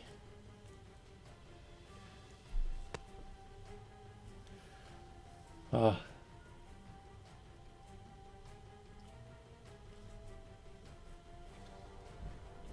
See, with the way I think the game's gonna be moving in the next little while, I could see Fawn coming into tournaments more and more. But right now, I'm worried that she's missing those key fundamental cards. But like, if Fawn could just get, how much is Nubia? Nubia's at 5 health, so Fawn's just looking for a bolt shot or just something minor like that. Oh, that's time. Yeah, all Fong's looking for is this 1 extra shot to seal the deal here. Caboose is going to come in. There's a shoulder throw to take it out. Yeah, we still have a 2-turn clock. All she needs is 1 card to execute on. Yeah. Alright, I'm going to have to jump into all the channels to give them their notice. So I'm going to have to mute us, okay? Sounds good. Alright.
Sure. All right, so that was a crazy matchup, the Fong versus Nubia. I just wanted to commentate on it, being like, I did not see that game going the way it did. Oh, you didn't think I was gonna win? No, I didn't either. Yeah. The entire time, JC and I were talking about it, and I was like, this does not look good for Fong at all. It did not. And then all of a sudden, there's that one slight mistake, and Fong got the purifying wave out, and that was it. That was Honestly, on Josh's point, it actually wasn't that big of a mistake. It's just, if I didn't have the backflip or some sort of response, it would have taken me for sure. Yeah. Now I gotta ask, definitely a mistake. why did Nubia leave the River Nice? Because she was gonna pop out and start dropping more angels and knees into it. I see. But how come you didn't use a stone protector to take her out instead of just like you just walked out instead of taking a stone protector out? Yeah, I guess that was definitely well. If I teleport, so I only had the one active stone protector on that tile. If I teleported it out, then she would have it would have been exerted anyways, and then she wouldn't have been able to do anything. That's fair. That's fair. She would have done the same thing. That was a good game. JC, your thoughts on it? Yeah, that purifying wave just changed the entire board state from like it made the game turn to a 180. And I was just curious. Were you holding the cog restrict in hand at any point? Yeah, the whole time I had. Well, I didn't have a cog restrict. I had a shutdown. Honestly, I was waiting for you to, because I knew based on the first game that he was going to teleport. Because the first game, I don't know if you guys seen, but I moved in and I tried to bolt shot his stack, and then he teleported the stone protector onto me and teleported me away, and I was like, oh, that's a thing. Because I didn't really Behind your own cub. And because of that, the second game I anticipated that being a main part of his strategy, so I was trying to bait him out. I was gonna bait you out with the bolt shot, but I kind of didn't expect you to do that with me summoning the Brook. But it makes sense why, because I would have been able to destroy your knees. Yeah, and it was a little bit of overconfidence on my part from the first game for sure. All right, let's jump into the Tabletop Simulator chat and get the next round going. Sounds good.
All right, we are back, everyone. Thank you for joining us. We are going into round 3.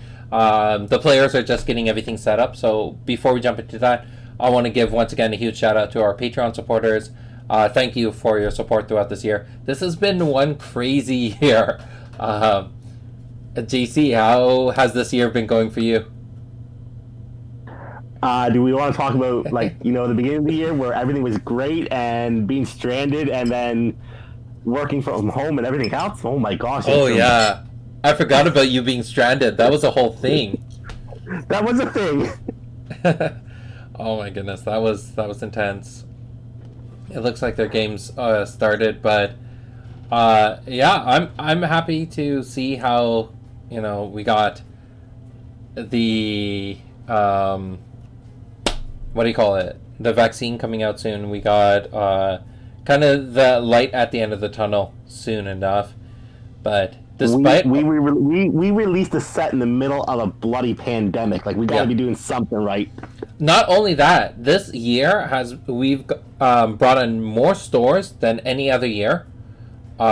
We expanded into a whole other country, and we got it just doesn't stop. We got more exciting news to come soon enough.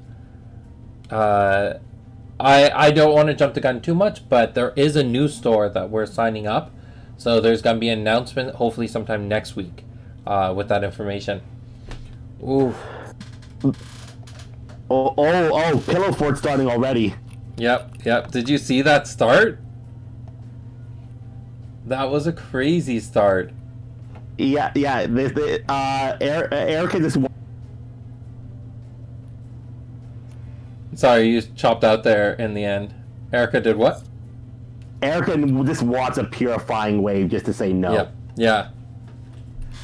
Now that's an intense starting there. Purifying wave, drop a tiger, send the tiger in just to do kicks and giggles. Yeah. That would have been a good way to start, but unfortunately we got this is a little bit more intense.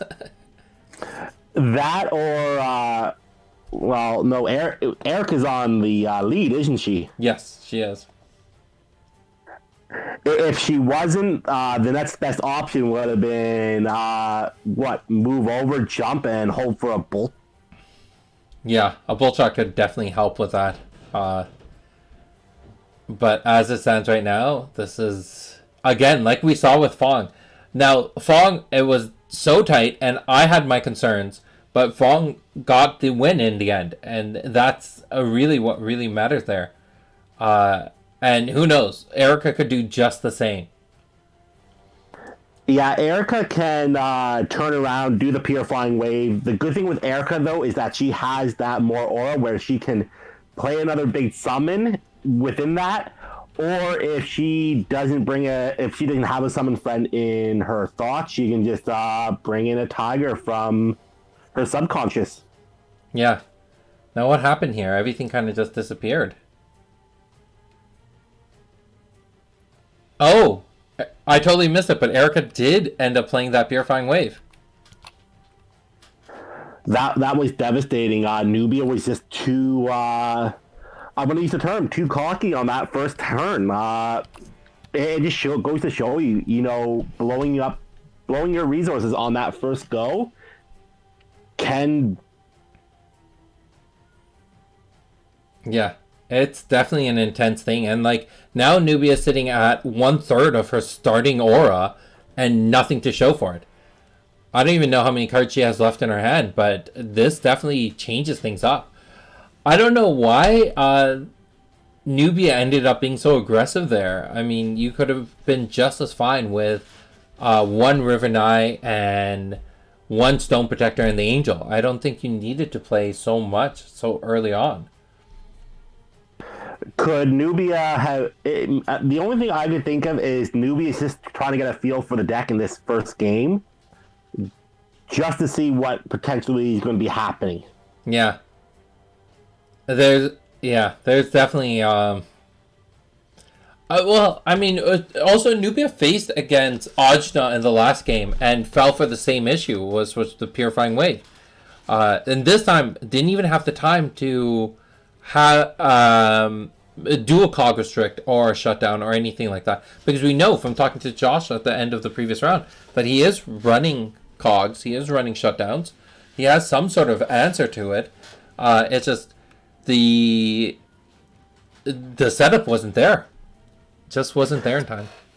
He's just trying this out far too early in the game in that first round, and it's a coin flip when you're against Aja at this point. Yeah. And it just goes to show, like, you should, especially your first game, don't be cocky. Don't go all in too early on, because you don't know what your opponent has in store. And if they're running Purifying Waves, like, if you're running a heavy Angel deck and you have that Purifying Wave, you got to be a little cautious at the very beginning. The moment you see anybody running Aja, Purifying Waves should always be in the back of your mind. Is even if they're running one and they hit it, you're in trouble. If they're running Chaos at that point, you're also protected. Yeah. Sorry, you lost the last syllable there. You have to watch for Chaos and Meteorite. Oh, yes. So Chaos, you got Meteorite. And then we're also seeing a Landslide hit the table here. Landslides are devastating in their own way. They do help a lot against Angel deck. I really think that this Erica deck is kind of designed to deal with the Angel deck. Yeah, Nubia's in a lot of trouble here. She's taking that damage. He's now stuck in place. With Erica on the lead. Erica just has the board advantage at the moment. Yeah. Nubia needs a chrono or something to get out of this situation. Yeah. If Erica can just if Erica has another one or two landslides in hand, like, she will own this match, because Nubia has only enough aura for one more Angel, and after that, we haven't seen this Nubia deck do anything else besides Angels, Stone Protectors, and River Knights. Are we seeing this Nubia deck too slated towards one strategy where she's having trouble diversifying in a bad situation? Maybe. And this is why I always think no matter how good your champion is at aura, you should have a few energy cards. And if you're playing Bellum, there's no reason to not slate in at least 2 or 3 bolt shots. They're just so useful. Yeah, you have to be especially with Nubia, you're hoping that you're running 1 or 2 energy cards. Yeah. Not probably much more, because with her double draw, she's just on a far more aggressive clock. Yeah, she'll have more options, but if you can keep away from her in a longer game, she just starts to falter once her aura's down. Yeah. Now, the issue I'm seeing here, like, with Erica dropping the summons the way she did, she's probably sitting on another landslide. That'd be my guess. Yep. And if like, in that situation, it hurts Nubia so much. It's exactly what I expected. Yeah, I don't know if it just showed up on your screen, but there's that landslide. And now locking Nubia down, knocking out the Angel, having 2 small creatures. This game is really sitting in Erica's favor.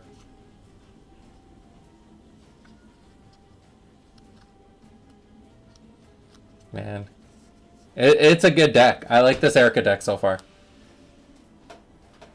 I'm liking what it's doing. I'm really hoping that Nubia, in between the games, really takes a reflection on what to do with those Angels. It might be worth not pillow forwarding and just baiting down with 1 Angel and staying back in the next round. Yeah. Yeah, like, don't even go with the... Like, change the strategy altogether. Barely use River Knights, and mainly use them for, getting a few little health, but just sending out 1 Angel, letting it do its devastation, sending out another one, and staying away, like, separating them from Nubia. Because every time Erica's dropping that Purifying Wave, when she's taking even 1 Angel in this deck, it is instant advantage to her. Mm-hmm. And the fact that Erica has the same starting aura as Nubia, it's even more advantage. Like, it's even more painful. So just seeing where the summons are at, where the way Erica's kind of positioning things, my guess is that she's not sitting on another landslide. She's probably just holding off to just constantly beat down. Oh. Yeah, I was gonna say, when it comes to the purifying wave, like when you do it with Fong, you're really contemplating and making sure to get as much value as possible out of it. With Erica, it's just, if I take an angel or something massive, who cares? Yeah. As long as I'm paying 20 ore to kill off more than 20 ores worth of creatures, it's worth it. I was wrong. There's that landslide. It's... yeah, that was definitely not what I was expecting. She's at a point where Erica wants to keep back to avoid potentially maybe being gusted or something else. She doesn't know quite what Nubia is running at the moment, so she's just sticking back enough to avoid snap counter of sorts, and just going to let the summons go in and then start locking her Nubia down again. Now, I think a big portion of this deck really only sustained because Erica was going first. If Erica was going second, those landslides wouldn't have been as devastating. So this is going to be a big thing that Erica has to think about going into the next round. Because at this current position, it looks like Erica's going to sweep up this win. But if she's going second next round, those landslides aren't as powerful. The Purifying Waves have to be played a little bit more strategically because now the Stone Protectors or other creatures are going to have their turn. Actually, maybe Purifying Wave becomes more powerful if you're going second. Yes and no. With where it becomes more powerful is that you're going to see them hit down. You get the angels before they have a chance to do anything.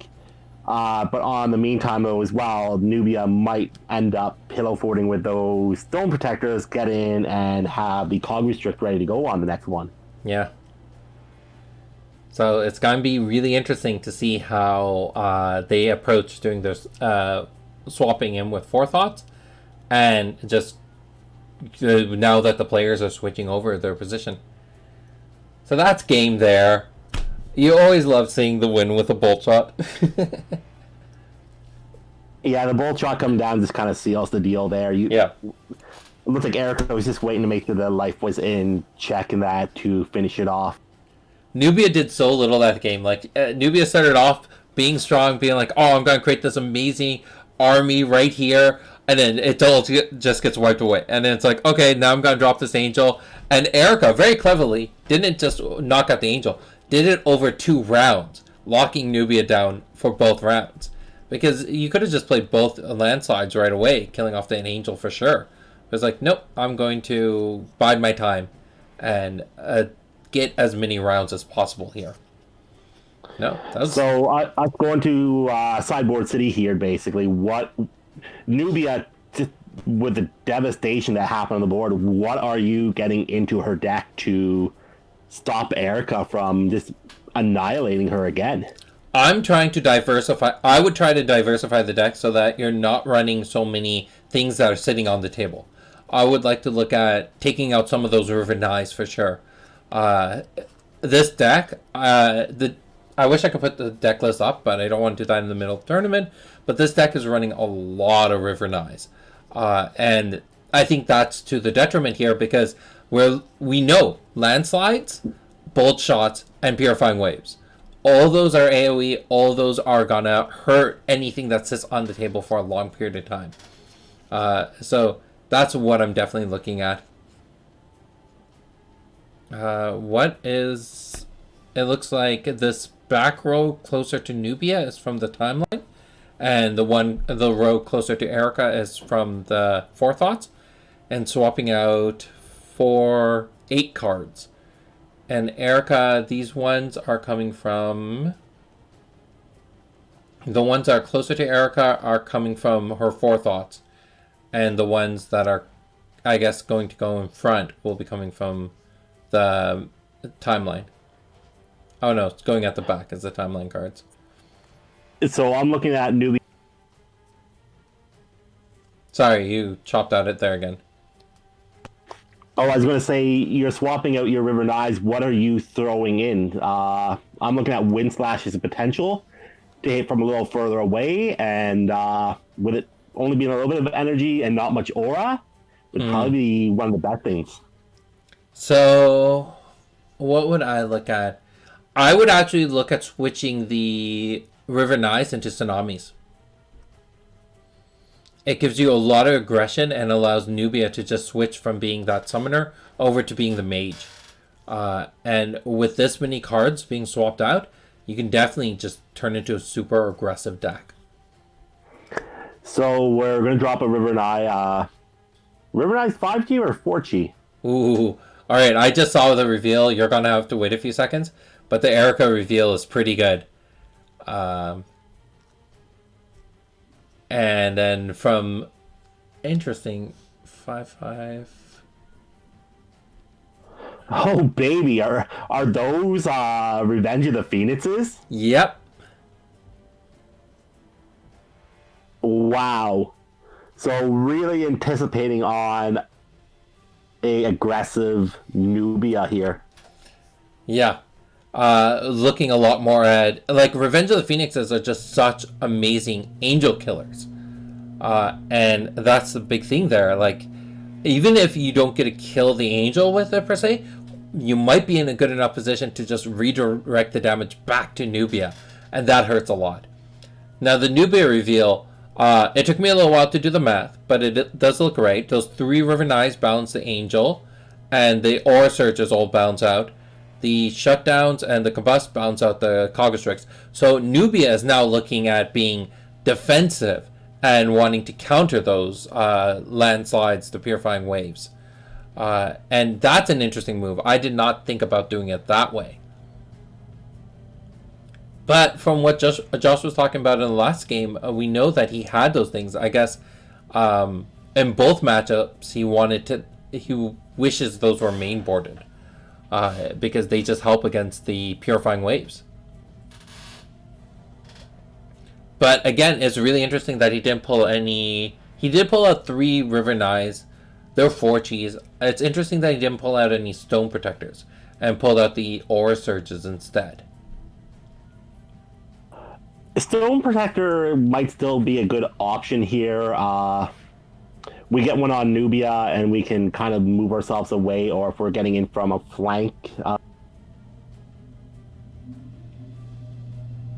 Sorry, you keep on chopping out near the end of yours. Are you on push to talk? Yeah, because I do have some interference around here. Oh, okay. That's fair. Yeah. So, do we have Erica on lead again, I see? Yeah, it looks like Erica's taking lead. So it's interesting that Nubia decided, okay, let's go second. But I guess being defense, now switching over to the control style, going second isn't a bad idea, because now it just seems like they're jumping the gun a lot here. That triple River Knight with an angel, I might have dropped 1 River Knight and an angel, but I don't mind the triple River Knight. It comes down to how many angels does Nubia have sitting in hand? Yeah, but we see a Purifying Wave there already, and... So, that's the thing. Erica kind of jumped the gun. She didn't do her move phase first, so she decided, okay, let's go into the move phase. Let's take a step forward, do that Purifying Wave, and there Nubia has it. It got too close in. Because that Coggestrix just kind of stops things a lot. Yeah. Erica should have held her position where she was safer there. And just... There's the second one. Let's see if the exchange is going to happen. No, that one's going to go through. I'll give you that little spoiler. But I think what is happening is Erica, going off of the win and the high from the previous game, is trying to recreate that momentum. And now has maybe overstretched herself. On the Aura side, Erica's still in a pretty safe spot. You got the 110 versus the 63. So Erica's still doing okay there. Are we going to have a Baihu drop? No, you got the landslide. Let's lock down Nubia again. Nubia, for some reason, letting Erica go first. It's interesting. I guess I get where that's coming from, because like I was gonna say, with the Stone Protectors and the Caugastrix, you want to see what your opponent's doing and react to it, and have the resources to deal with it. But Erica's coming in hard and fast right now, not giving Nubia the chance to breathe at all. This is one of those times where I'm wondering if Nubia was hoping that she was docking some arcane shields. Yeah, arcane shields could have been useful. 2 arcane shields would have stopped a landslide altogether. It's interesting. Oof, that Baruch is on fire. Still a grade 7 chi for the 15 aura. Yeah. Oh my gosh, Baruch Oh, can go yeah. in so many decks. I love Baruch. I think it's such a powerhouse. The fact that Ajna has access to both Baruch and Bolt Shot, it just really, really changes things up, and allows you to create some really devastating plays there. Well, even my Malik build in Thymos, I run Baruch. Like, I know it's a little bit of getting up there in aura, but it's jumping in there, throwing a Baruch, and just being able to swing in is just so satisfying. Yeah. This game is This game I think is locked at this point. oh my goodness. Bolt Shot. The Baruch, we just talked about Baruch and Bolt Shot both being accessible. It really make Ajna such a powerhouse. But the good thing is, oh my god. Yep. There's that second Bolt Shot. It is. It looks like Erica's just trying to go for the win right now. I'd be like, let's just end this. And might actually be standing her own to do it.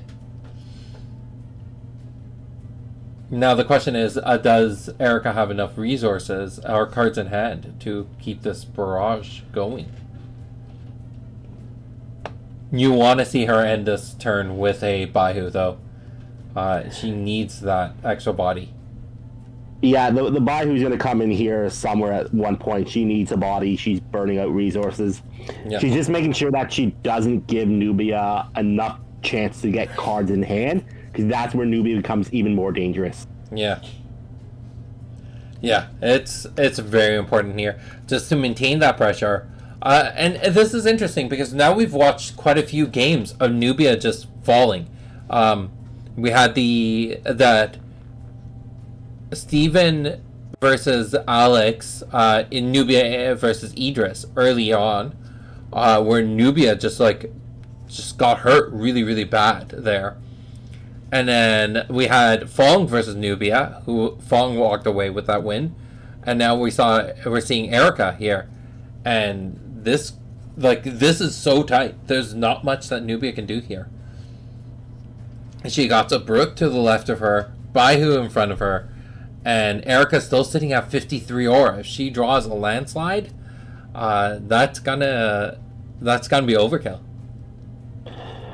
Yeah, Erica played it very smart, just getting in there and not giving Nubia enough room to breathe at this point, and it's paid off in spades. Nubia probably should have been on the lead in this game, just to give her that. I know in the lead she risks getting hit by Purifying Wave very quickly, but it should have been Nubia, taking lead and the sporadic play an Angel when needed to get in there and do damage. Yeah. But I think no matter what, we saw that the Angels were hurting. The Purifying Waves being just so cost effective. And then on top of it, landslides, even if you're paying more, you're paying 4 or more, but if you're able to hit the champion and the Angel with the landslide, you're making your money's worth. And if you got a second one to follow it up, there's not much they can do. Now, I don't know if this positioning is great for Nubia, because now she's kind of just locked in. There's nowhere she can go. But I think she was kind of done for at this point anyways.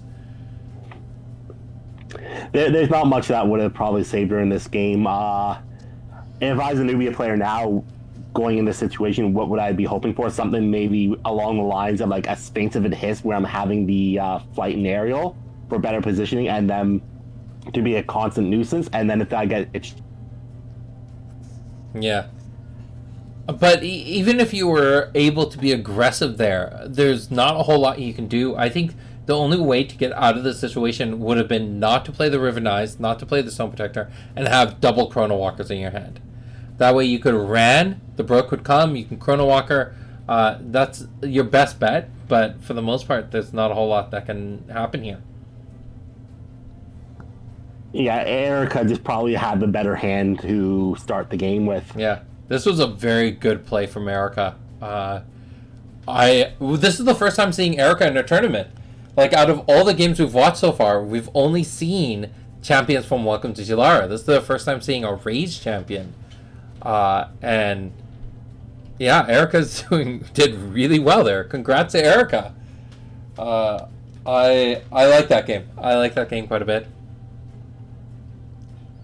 All right, we got a few people in this chat. Let's talk about the tournament. Kyle and Alex, welcome to the chat. First of all, I contest your point that Erica's the first race champion. It was the first one we've had on the stream. So it's true, your Kun deck was on the stream for a little while, but I wasn't commentating at that point. I was just chatting with Shahan. So your Kun deck was there. But You're Eric... first. Kyle's first. Pardon?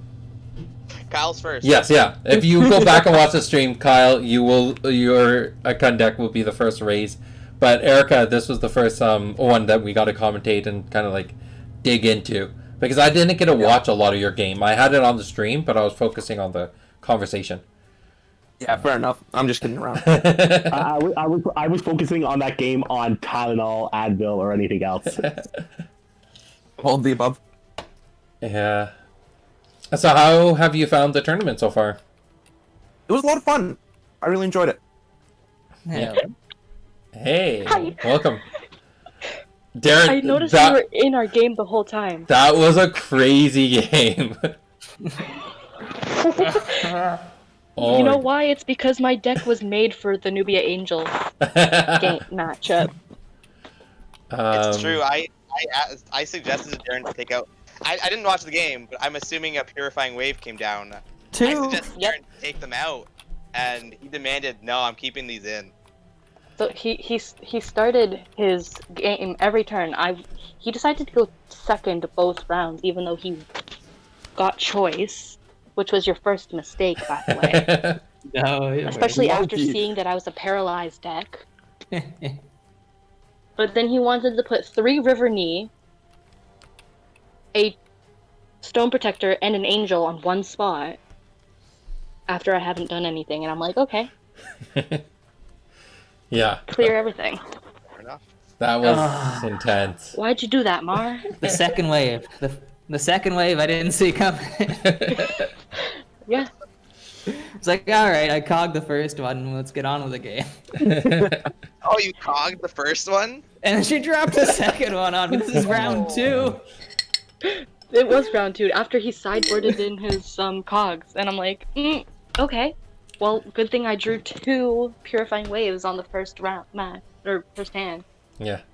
We were looking at that and thinking, you were being like super aggressive with Erica there. I was really surprised that you did the double moves, like you were really getting in. And I was like, oh, are you just trying to replicate what you did in the first game? And are you going to be able to really follow through? And you did. Like, you felt, you'd had such a good follow through in that second game. Bam, bam, bam, bam. Throw shit. I should have promoted you and then like made you like DM or GM, sorry, and so you could see my hand and you would know that I would already win. It was okay. Like the focus for JC and I was purely just on the board. So yeah. Actually, I was so focused on one of the games. Was it? I think it was the first game. I had just focused into that little corner where everything was happening that I didn't even see you play the Purifying Wave. I was just like, why is Josh deleting all of this stuff? I was just so confused. And I zoomed out and I was like, there's the Purifying Wave. It's okay. He was trying to make it more clear for me to see all the vitals, apparently. Yeah. And I was like, I should have told you that I was gonna just clear all your shit as soon as you dropped it there. I'm like, I'm gonna let you have your minute. Those are crazy games. I didn't lose every match. No, you did quite well that game. I was very impressed. If only I also didn't play Alex. Yeah, I didn't get to see how the matchup went. How did you find it, Kyle? It was tough. I'm trying to remember because my deck plays very differently. So the first game I played, I managed to get all my angels online and my big threats, but then he just had the 2 damage drain thing, and all my stuff slowly died as he built this 20 health thing. That was That was against you. Yeah. All right, so I don't know if anyone's watching this final game again, Lionel versus Steven, but Steven just sub-striked against Lionel, and Lionel responded with the Revenge of the Phoenix. Ooh.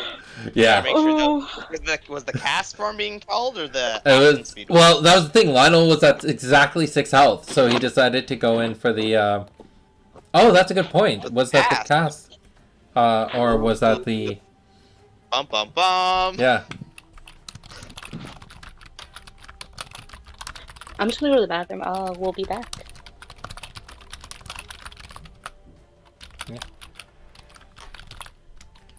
I'm wondering if it was the actual action because looks like Nubia didn't have much aura there.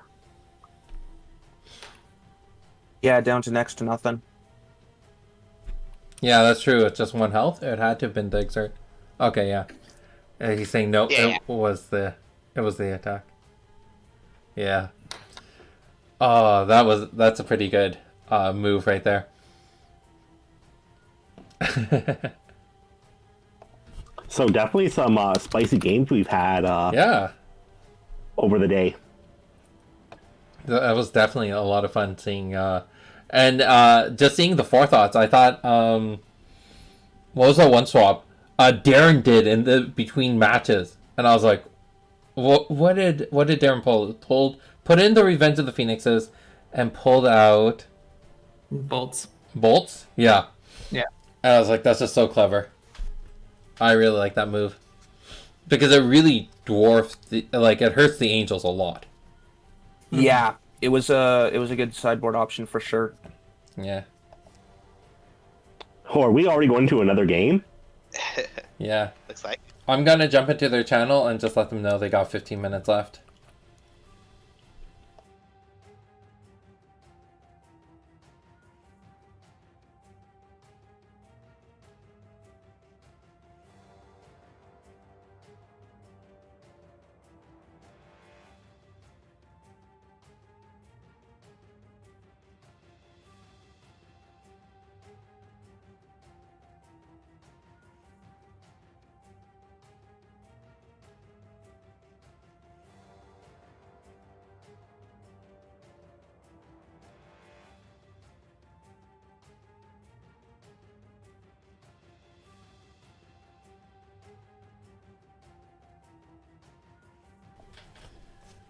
All right, so we're just watching the last match,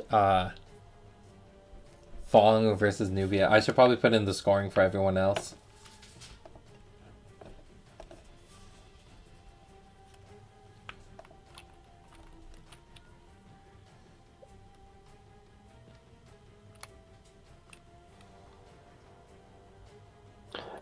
So, Sid, just so I'm aware, what's the forethought?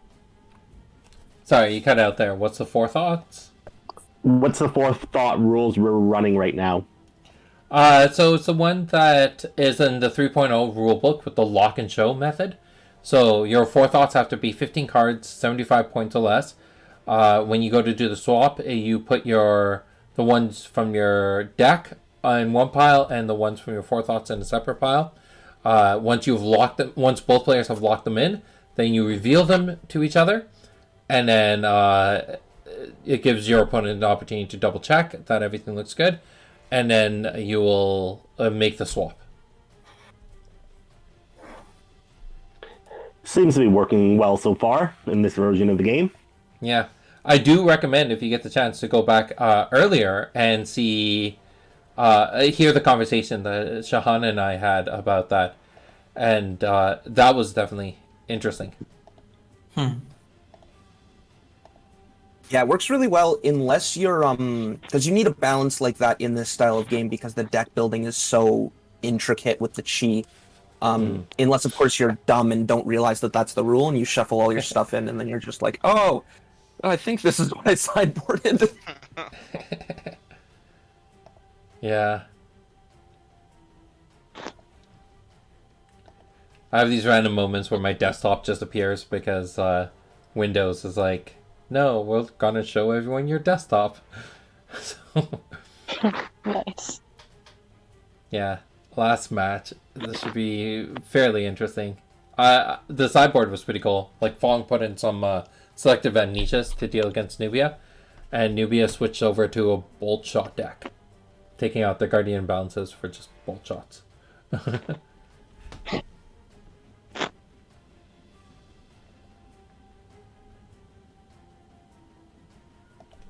Cool.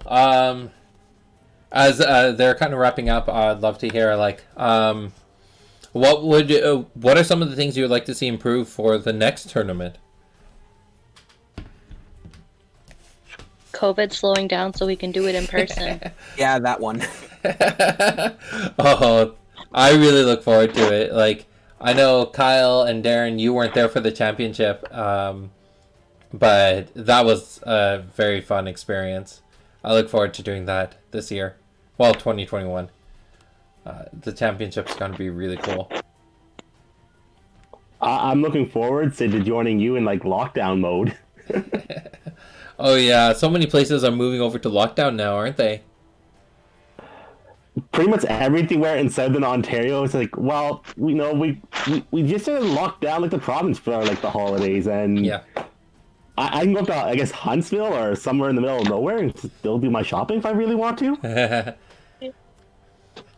But Yeah. because people couldn't calm down and just follow, like, not do dumb things, so now we don't have Christmas. It's definitely So- been challenging. But People after, just- I'll admit that after being in lockdown for as long as I have, and not leaving the house, like, the big thing is, since my work, I work from home, so I haven't really left like my neighborhood for the longest while.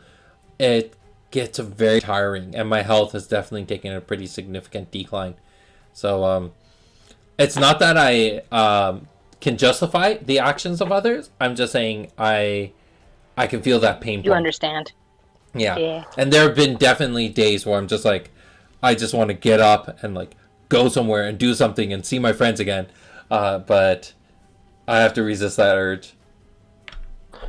I know course. just recently we were told by our office, like some of us were still going in, myself, Richard, usually once a week in that. And they just said to us, like, yeah, starting this coming week, yeah, unless you're warehouse or financial or something like that, you're not even going into the warehouse anymore or into the office. It's crazy. The good thing is this is a short week, so it's like, that's great, but I'm like, when we get back to like January, it's a full 5-day week, I'll probably go stir crazy by the time I hit Thursday, Friday, because I nearly hit stir crazy this week. Yeah. Yep. And then schools are talking about closing. Again.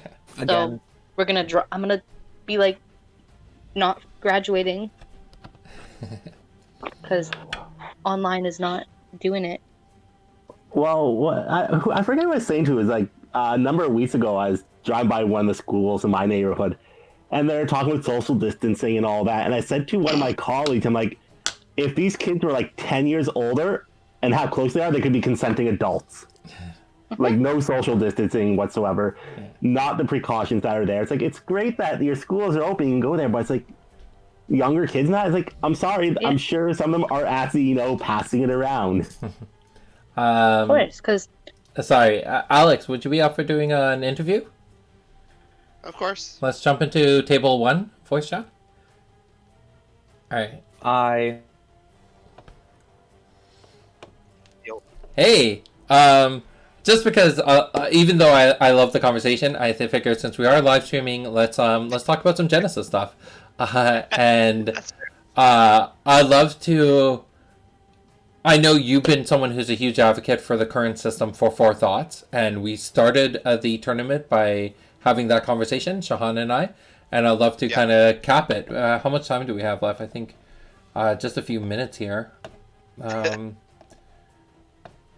Where is it? I just kind of want to see the time remaining. Yeah, we got like 7 minutes. Yeah, so now that you've actually played a tournament using Four Thoughts, what are your thoughts on it? So we'll start with the bad, and then we'll go to the good. Okay. So the one thing that I hated was the 15, specifically the number 15, because most of my decks are very 7-chi, 3-chi decks. Okay. So I'm forced to put this one card in the sideboard that I don't actually usually plan to use or bring in. That's fair. That is very fair. That's why I always wanted a even number, because then you can always balance that chi out. Yeah. And then even if you were playing like the 5 chis and stuff like that, if it's an even number, that just means you get 2 of them. Yes. Yeah. Yeah. No, that makes perfect sense. That's one of the things I would definitely look into future revisions. Otherwise, I can go through the cycles of the game. So in my first matchup, I was facing Angels. First game's irrelevant because we don't sideboard. We go to the second game. I bring in extra Meteorites and Revenge of the Phoenixes. In that second game, I don't think I pull any of my extra sideboard cards. So it wasn't relevant in the second match. We go to the third match. I decided in the second match to go to be a bit safe. I didn't pull all of my Revenges in, which may have been the wrong choice because I still wanted some Baruchs to go down and try to pressure him. Okay. And then in the second game, he had the much stronger hand with several Angels, and it was just he took me down no problem. Then the third game, I finally drew the sideboard card, and it was just down to the wire. And I ended up where he would have killed me. I revenged the Phoenix back to him and killed him instead. Yeah, I think I came in at the last second there, and heard that moment. Yeah. Yeah. So, in those instances, not much of the sideboard. In the third match, I got my sideboard. I also got I brought more Otins in to take out from the Inferno Ghouls into more Otins. I did hit a couple of those. In the second match, was where I faced Steve, and in that match, there was, I think, some bad sideboarding on Steve's part. I already had a chat with him on this. So he took out the Guardians of Balances versus me and put in the Bolt Shots. Now, bringing the Bolt Shots is right, but he needed to take out the Celestial Hegemons. Yes. Because Guardian of Balance survives the Meteorite. It stopped me from playing Meteorite for a turn and fireballing, and all my creatures are blitz, so the power of the blitz is taken away from them. I sideboarded in. My sideboard wasn't very strong versus Steve because his attacks were drains. Phoenix didn't help. Yeah. I think all I did was bring in 2 more Meteorites. I didn't end up seeing them in the second in that match, so the sideboard wasn't very relevant in that match. Yeah. But it was relevant on his side, where I clearly there was a miss sideboard. In the third match, the first match went pretty quick. It was pretty aggressive. He played some summons and I took them out pretty quickly. We went into sideboard. I brought in the Revenge of the Phoenixes, and in that second match, his deck like did completely a 180 on what he was doing. Okay. In the first match, he was acting more like a summoner, and in the second match, he literally charged straight at me, and the game ended up ending me at 2 life, and of course, he just lost. It was literally hit points differences. Wow. Interesting. So the arc, I didn't get to hear the Shahas arguments. The conversation went on, so I don't know what was brought up. So but for me, it's like I would rather have these extra tools to help me out than have nothing at all. So his argument, and there was one part of it that I enjoyed the conversation. One thing that we both kind of came down to is the fact that conversation over the chat is definitely a lot harder. Conversation voice is definitely a huge improvement. So one thing he brought up was like, I would rather it start off small and scale up in response to cheating and in response to these other issues, compared to it starting at the lock and show method. Now, one thing that came up was the realization, I think it was your game against Steve, where he put in some arcane shields to deal with the meteorites, and I was like, how much is that is a benefit for you to know that he's now running arcane shields? Is that holding you back from playing your meteorites? Did that change your thought process in any way, knowing that he had the arcane shields? In that instance, it didn't, because the meteorites, when I play them, it's usually not just to do 5 damage to the opponent. It's usually to wipe away any defenses on the board with it. Okay. The arcane shield on his side is more to try to keep him alive, because I'm just dealing so much damage fast. Yeah, you're very, very fast deck. The one where I did have to deal with that was when Cog Restricts got brought in for Mar. Yeah. But at the same time, I can't change my game plan. I still charged in, cast a Baruch, he countered that Baruch, and then I played a second Baruch. I could have, in theory, stayed back, summoned 2 of the Baruchs, but then neither of the Baruchs are going to get to attack him this turn. It's interesting. So you don't think knowing your opponent's plan, it changed things too much?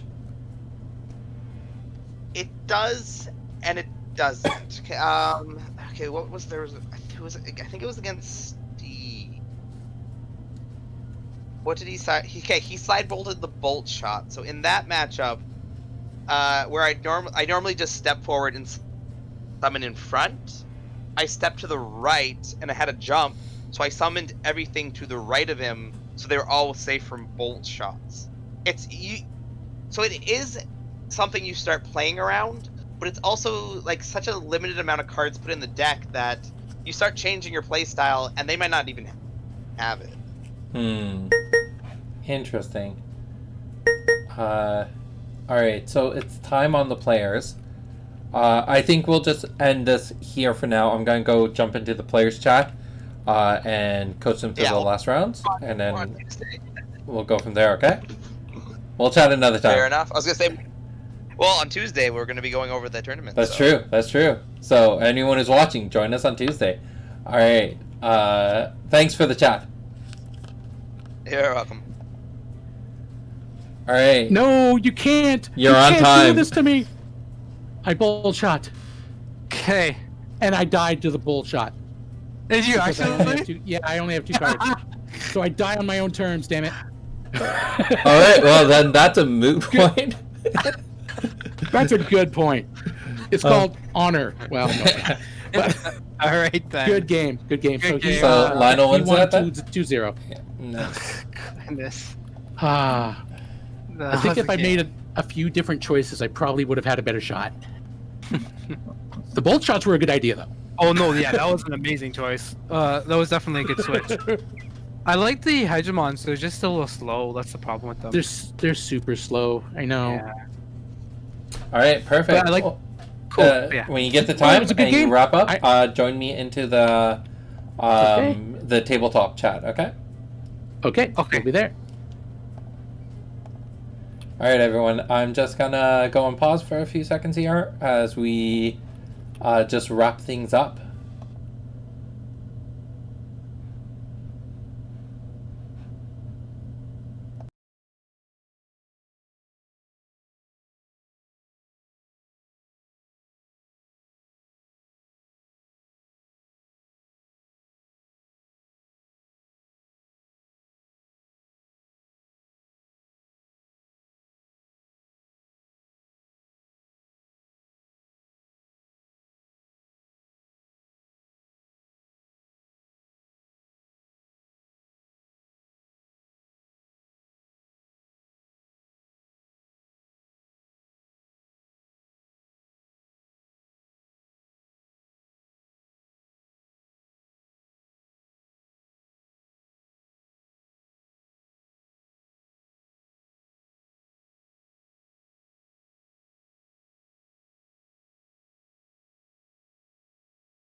All right.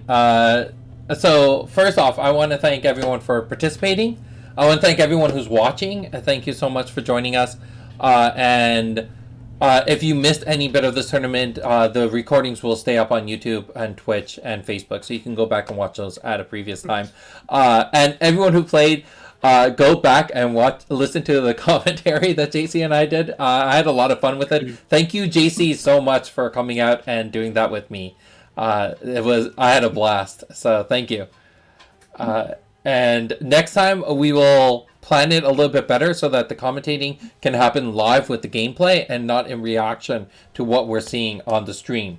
So a little bit more planning for the next tournament. So as for the rankings, like I said, we'll have prizes. There were just a few people playing, so you know what? I'm gonna end up giving out prizes to everyone because I think almost everyone is part of Patreon or is easily accessible. So I'll give out prizes to everyone, and I'll email you with what the prize pool is gonna look like. As for the rankings, let's say third place we had. So I don't know how to do this. Third place, 3 people tied for third. So it was really weird. It was just because of the way the rounds went. There weren't enough players. So Kyle, Steven, and Darren all got 1 win and 2 losses. Lionel in second place there with the 2 wins and 1 draw. And then Alex getting first place with 3 wins with his crazy Idris deck. So congratulations, Alex. Congratulations. I never got to see it. You should watch it. It's a crazy deck. Yeah. Yeah. To be fair, my round win was only a 1-0, so I would probably consider myself 5th. But regardless, everyone will win some packs.